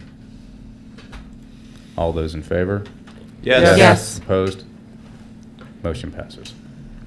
7.05, Schedule Policy Review, Daytime Work Sessions. Who wants to take this over? Well, if you don't want to, I'd be happy to. So, you can take it over. Yeah, so there's a lot of work that gets done. And one of the things we've talked about with our onboarding process is that at Pine-Richland, we have set a target of 5 years, that no policy will go more than 5 years before it has been reviewed. And so significant work over a number of years to do that. That is a discipline that is not simple. So we have 3 policy batches for review this year, 800, 900, and 100. And what we're suggesting here as a good onboarding opportunity is to have some sort of daytime work to look through all of those policies, look at any potential changes, sort of talk through that, get comfortable with it. We'll set up those individual meetings. Then they come back to the board. So all of those batch policies come back for information. If any board member wants any policy pulled out of the batch and handled as a one-off, we do that. If not, they stay in the batch, and then we go through 3 consecutive reads. So, and then ultimately we do that. So we think about the end of the year, we've got, with 800, 900, and 100, a lot of policies. And so that requires a lot of time. And better to review early. The red line versions are available for board review now. Better to review early than review late. Review late leads to problems and sort of grinds the process to a halt. So the sooner you get eyes on, the better. But if we can get these meetings set up, we can at least sort of clean up some of the work and make it easier for the rest of the board. Sound good? We'll figure out the dates. Yep, sounds good. Yep. Thank you, Mr. Cassidy. Section 8, Operational Services, Mrs. Bursalis. Item 8.01 is a motion to establish the following meal prices for the 2022-2023 academic year as presented. Second. Motion's been made and seconded. Is there any discussion? Ms. Kirk, is the equity tool still something that they publish? I know at least 1 year last year it was delayed significantly. It has been delayed the last couple of years. But we do it, I mean, we could do look it. at last year's, for instance. Yes, we do it, and actually they have even since changed the structure. It used to be super complicated, and you remember that there was like a calculator, and it would basically tell you kind of where you would get. It to was the end. hardest way to get to a $3 lunch It that I was could possibly insane. imagine. So yes, they've Yeah. actually streamlined it somewhat. There are still districts that had a large amount of catch-up that still have to go through the giant calculator. For us, because we were disciplined enough to kind of increase small increments every now and then, we reached a point where then we kind of fell into the streamlined process. So we do evaluate it. At this point, though, even though it used to be released in the spring, by the time they release it now, it's typically like July, August of the year that you're in. So we've decided no longer to wait for that. We just ensure the compliance on the tail end. And because we actually had recently approved an increase and then ended up at the point where now we've had those free meals under USDA for the last 2 years, they have not made the determination yet as to what 22-23 will bring and if students will receive those free meals again next year, as part of the pandemic. Assuming that they are not, these are our meal prices. And again, we have been in compliance every time. Thank you. That is good news. Yes. Yeah. If there's no further discussion, all those in favor? Yes. Yes. Opposed? Motion passes. Item 8.02, network switching purchase, is a motion to approve the purchase of 26 networking switches for $26,000 from Cloudcast as attached. Second. Motion has been made and seconded. Is there any discussion? All those in favor? Yes. Opposed? Motion passes. Item 8.03, cybersecurity, purchase of UpGuard starter service, is a motion to approve the purchase of UpGuard starter service at a cost of $13,386.65 as attached. Second. Motion has been made and seconded. Is there any discussion? Just a question, Greg. Mr. Stoberner, so does this mean that we haven't been monitoring our systems? So this is new?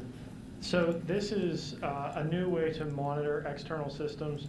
We've been internally monitoring uptime and handling patch management and a variety of other things.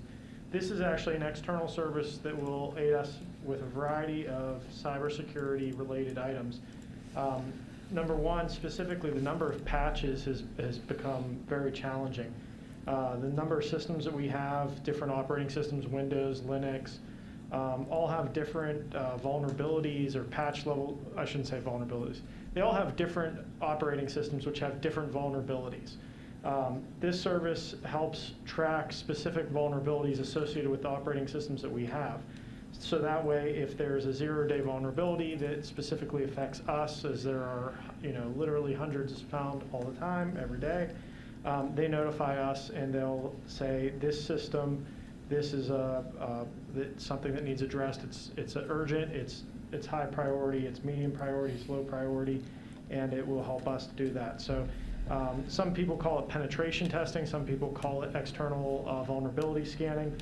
There's a lot of different cyber terms for it, but this is getting outside perspective to help us keep an eye on things that we host. Additionally, another thing that they do is they will monitor our partners. So for example, our external systems that we have less control over, such as our student information system or our financial information system, they will also track news articles and also vulnerabilities that are published that may affect our partners as well. So we don't have to rely upon vendors telling us, hey, we had this vulnerability, we took care of it. They will actually let us know, and they track that as well. So it's overall, it's a service, security as a service that we're adding to our portfolio. So it's a different type of monitoring that we haven't done before. Okay. They also provide a score very similar to a credit score for cybersecurity. So that's part of monitoring that as well is something that they help us to track. It's really boiled down to their proprietary formula, but it gives us a benchmark that we can use to say we're doing better or worse or how we're trending. So. Okay. Thank you for that. This is wise. In the insurance world, there is no faster growing type of claim than a cyber claim. So it's very smart. So and make sure that our insurance carrier knows that we're doing this.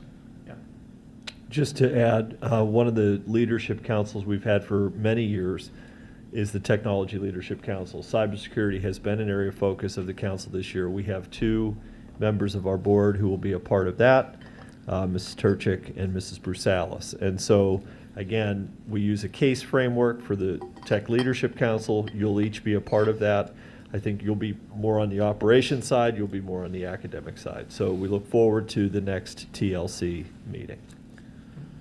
That's not tender loving care. That's exactly where I was going. No, but I will say it's sort of exhausting to think about all of the things that go into operating a $100 million school district. Sure. So you could use some TLC after all that. He was implying that. Any further discussion? All those in favor? Yes. Yes. Yes. Opposed? Motion passes. Item 9.01, we're into board business, is a motion to approve the nomination of Peter Lyons as candidate for the Allegheny Intermediate Unit Board. Mr. Lyons, you gave a summary last time. Any discussion? Nobody reached out with any questions. I'll say I'll make my last pitch. Mr. Scott, the president of the IU, and said I should let you know that this will help keep me out of your hair and bothering him. And he thought that might really put anyone on the fence over the edge. I'll leave it there, Greg. I'll second. We do need Yeah. a second, yeah. Oh, yeah, we do need a second, sorry. So are you seconding what Peter said, or are you seconding? No, okay. Both. Okay. All right. Ms. Williams, we'll do a roll call vote. Mr. Kashani? Yes. Mrs. Hillman? No. Dr. Meyer? Yes. Mr. DiTullio? No. Mrs. Turchik? No. Mrs. Brusalis? No. Mr. Lyons? Yes. Dr. Mihalik? Yes. I'm sorry, Mr. Cassidy? No. Motion fails. Item 9.02 is a motion to approve the recording and posting of all governance meetings on the school board webpage. This is referring to joint governance meetings. We already do our regular combined and voting meetings. Second. Motion's been made and seconded. Is there any discussion? All those in favor? Yes. Yes. Yes. Opposed? Motion passes. Mr. Karpinski, more work for you. And Mr. Stovner. Item 9.03 is a discussion item on school board trustee nominations. And this is just for general discussion. The board can discuss whether we're going to have anyone interested in serving on the trustee board for the Allegheny County School Health Insurance Consortium. I can think of somebody that might be up that alley, but just looking to see if anyone is of interest, and I don't believe we need to actually make a formal nomination as a board, but it's a proposed letter.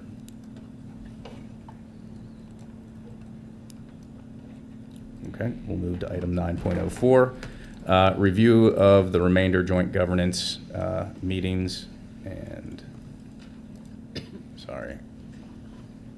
review and reminder of joint governance meetings. A joint governance meeting was held prior to the combined meeting today. The topic was transforming the future. I won't do it the justice that Dr. Miller will on a quick review. I'm happy to do that as well, just quickly. Okay. So we were looking at transforming the future and the understanding that PRVA Plus was developed this year, hoping to be out of the shadow of the pandemic. Since we are not, we still have families opting in. We went from 800 students enrolled in PRVA the initial year that we started the virtual learning In this year, we had 30 from the start of the year. We have had several students at this transition juncture also opt in, but we were at a total of 54 students. So we're just thinking through and had some discussion and dialogue around some other areas that we might want to look into in terms of helping determine the future of transforming the future and the strategy behind continuing the initiative. Thank you to everyone who's put the work into that. That's, again, it's an initiative that I think is key. But also, we will have a March 21st Sustainability Joint Governance meeting, March 14th. Now that's added, DEI discussion, and an April 4th DEI discussion as well. And 9.05 is a reminder of a board workshop that is scheduled for February 24th at 5:30 to 7:30. And that is a general workshop for the board. It is not a governance meeting where we don't do any deliberation, but we work as a team and build team, have various team building exercises. And usually Miss Williams treats us with home cooking that is absolutely phenomenal. So I don't know if we'll get treated this time, but I will say Mr. Glickman did say he could, when he filled in for you, he said he could absolutely do some cooking. He deferred to you in public, but in private he said, oh yeah, I can cook. So maybe a cook-off, just a suggestion. Is the board comfortable with me and Mr. Kashani working together, or do you want to take a different approach to designing that? We're not talking about food anymore, are we? No. Then I'm good. Yeah, my recommendation, I know we've got a lot of new members, I would say it's a format that's worked in the past. Mark comes up with some, he's changed the way I look at a lot of things based on the way he approaches with his empathy approach. It's been really appreciative on my end.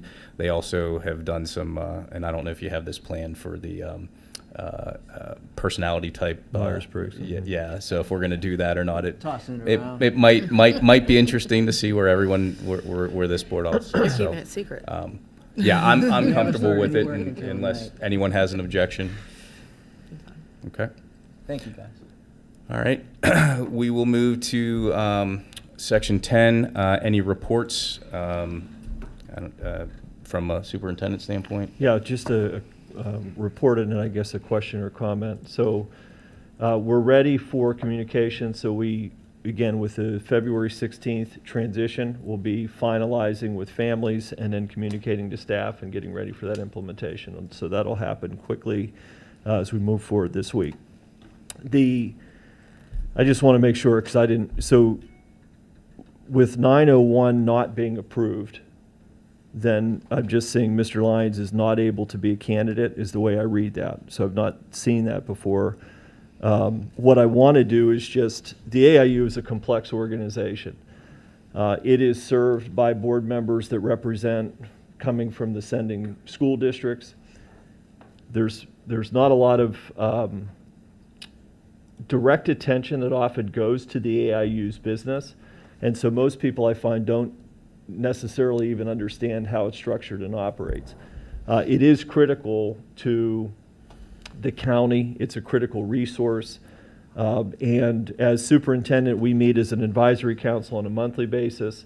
That is a very small portion of what it is that the AIU does. So in the month ahead, the board will see the program of services budget.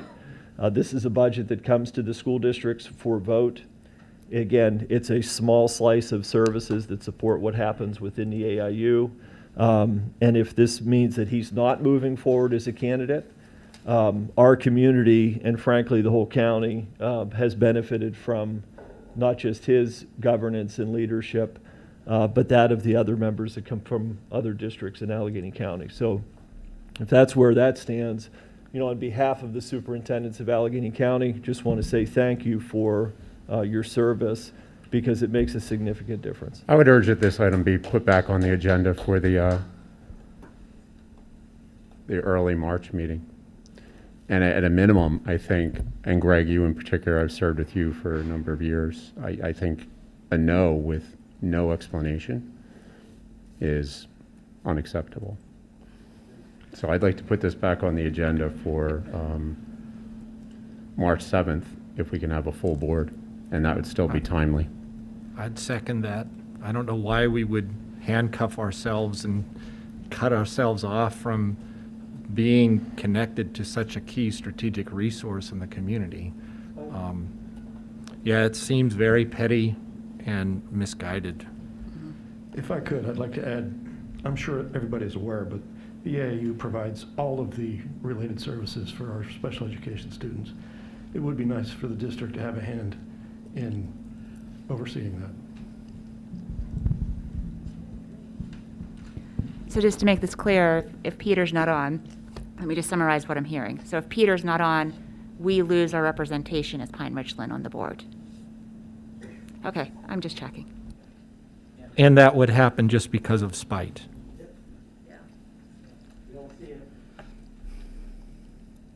So when you guys do things and look for trust,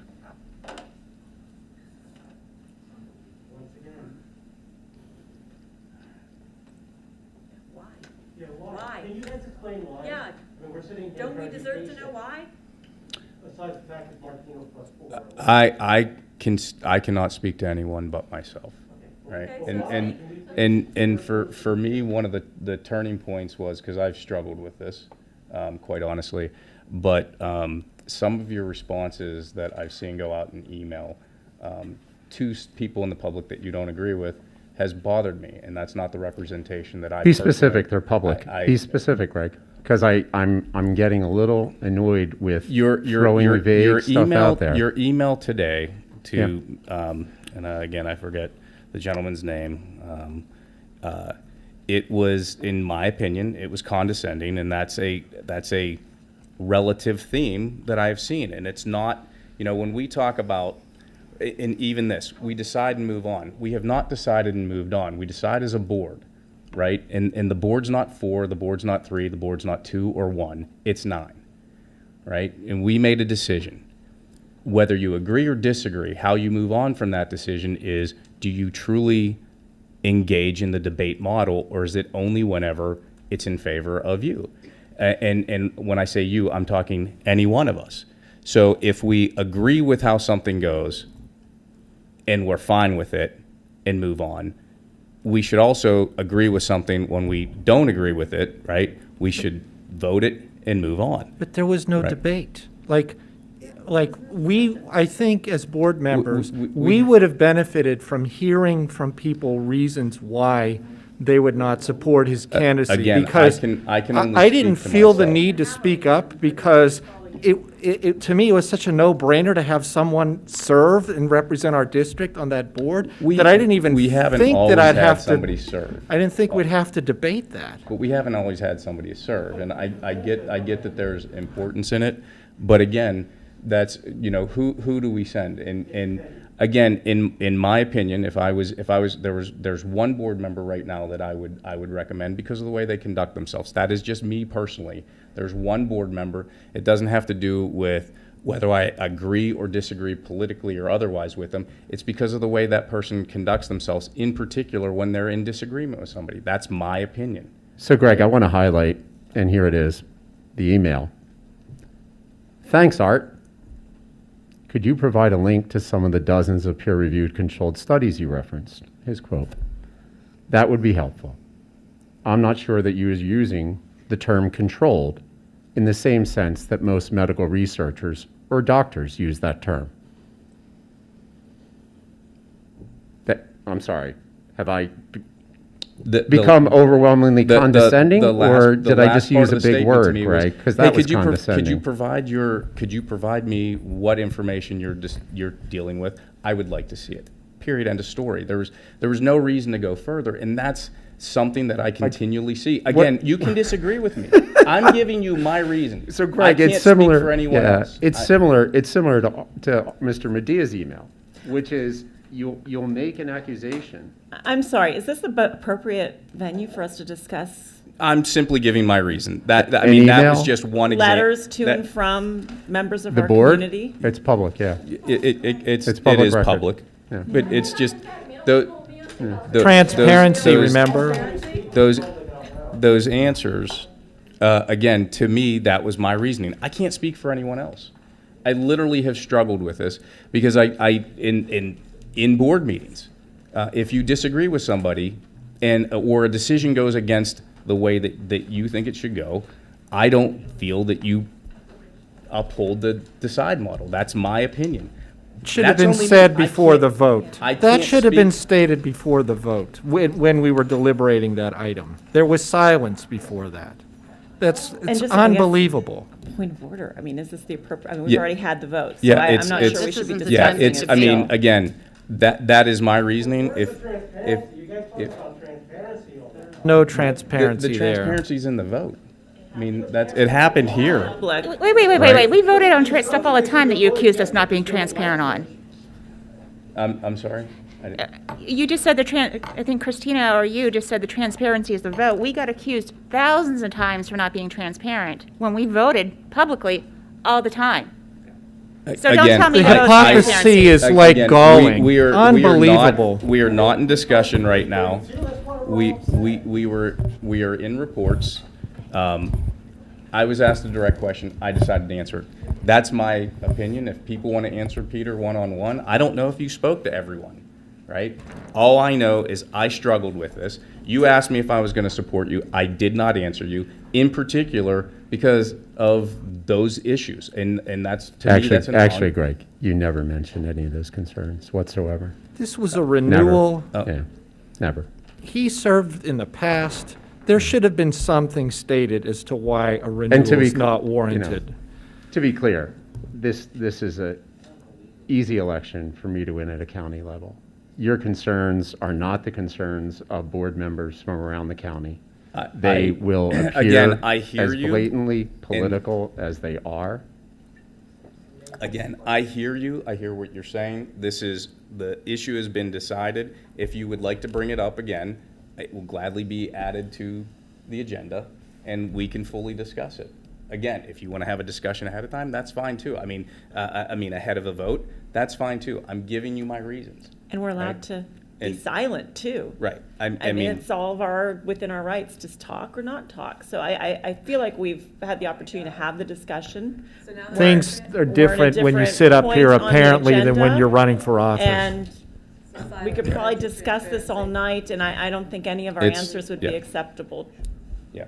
Peter. So if there's no further reports, I did not hear from any board members. I would like to thank Dr. Jason Watkins, who's the principal of Beatty, for providing a very meaningful, informative tour for new members who serve on the board of Beatty, including myself. They spent a long time, an hour and a half, taking me and some others all through the building where we saw all the programs, everything that was offered there.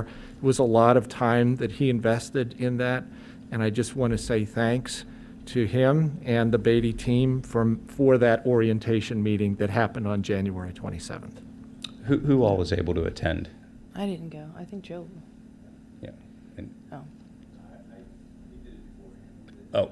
Yeah. Oh, at another venue. Okay. All right. If you have not had a chance to tour Beatty and it opens up, it is a fantastic facility. They have an open house, I think, March 24th. Is it the 24th? I think it's March 24th, yeah. And that's open to the public, yeah. Mm-hmm. Are there any other reports?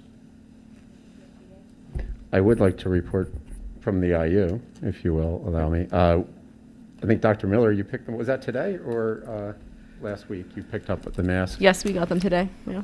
Picked up 4,000 surgical and 1,000 KN95. So the IU had coordinated purchase, and they fit in the minivan. We have 175,000 disposables and 42,000 KN95 masks that are being distributed to schools throughout our 42 member districts this week. So good news there. Thank you. Any further reports? We will move to item 10.02, second recognition of visitors. Ms. Williams, do we have online and/or? We do not. No online. Are there any in person? Anyone signed up? No. Is anyone interested in approaching the board?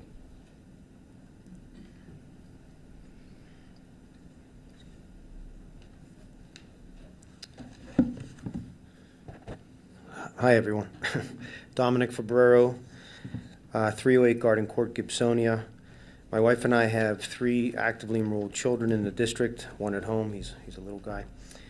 I'm father. I'm a local health care provider. I want to preface my brief comments to say that I believe the board, the new board and the prior board members have always had the best interests of our students and the school. Have honestly believed in that, but at the same time I've disagreed with a lot of the policies that have come forward. But my specific comments are mostly, in my experience, I've heard many comments in the last several board meetings that I've attended, mostly focusing primarily on the teachers' concerns of infection risk, their ability to do their jobs. I'm certainly sympathetic to that as a healthcare provider. But I don't hear nearly as much regarding real concerns for our children's overall well-being, and in particular the negative consequences of being masked for an inordinate amount of time throughout the day. That is associated with breathing impairment. I have clinical experience with that for some children. Immune suppression, social, emotional disconnections can and do occur. Human expression and connection is vital to a child's whole health and well-being, particularly for younger students. I think we all know by now that children are generally, as a rule, not susceptible to severe disease, nor are they vectors of disease transmission. Disease, in my holistic experience as a healthcare provider, is based on individual susceptibility primarily and the risk factors specific to those individuals. Placing an undue and significant burden onto unsuspecting children, physically and emotionally, I don't believe is justified to mitigate the risks of others, particularly those who are inherently more at risk. It's my opinion that a balanced perspective on the risks and supposed benefits of masking children, or anyone for that matter, is yet to be adequately addressed, although we continue to hear mantras to the contrary. Finally, in closing, I do adhere to the principle of informed consent, and I think that's a principle that hasn't been addressed in any board meeting that I've been privy to hear. That's a principle that I subscribe to as a healthcare provider. I know all doctors do.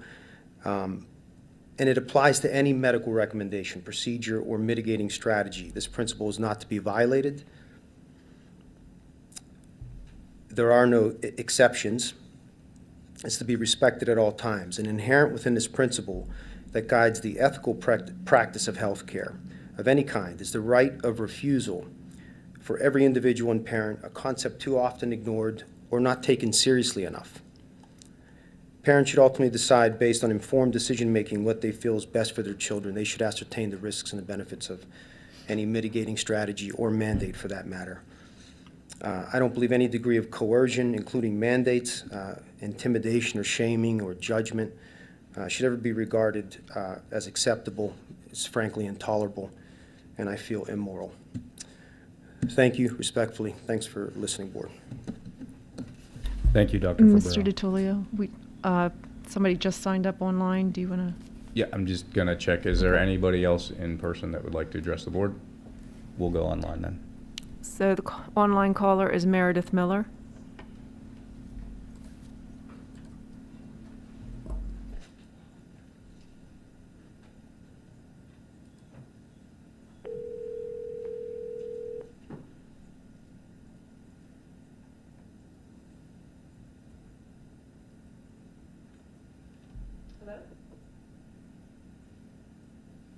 Hello? You're on with the board. Thanks. Oh, wonderful. Hi, everyone. My name is Meredith Miller. I have 2 children in the district. And I just want to say how alarmed I am. What just transpired this evening is not the Pine-Richland that I wanted to move to.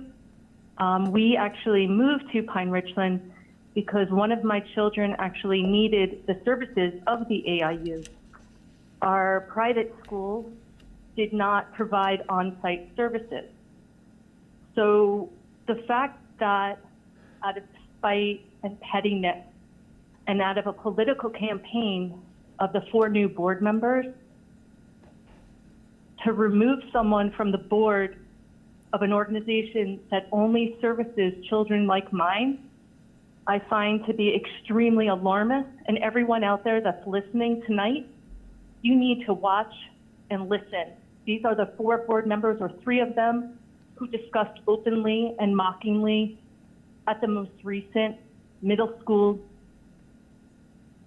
theatrical performance, who publicly were mocking one of our community members by discussing private matters that the community member decided to share.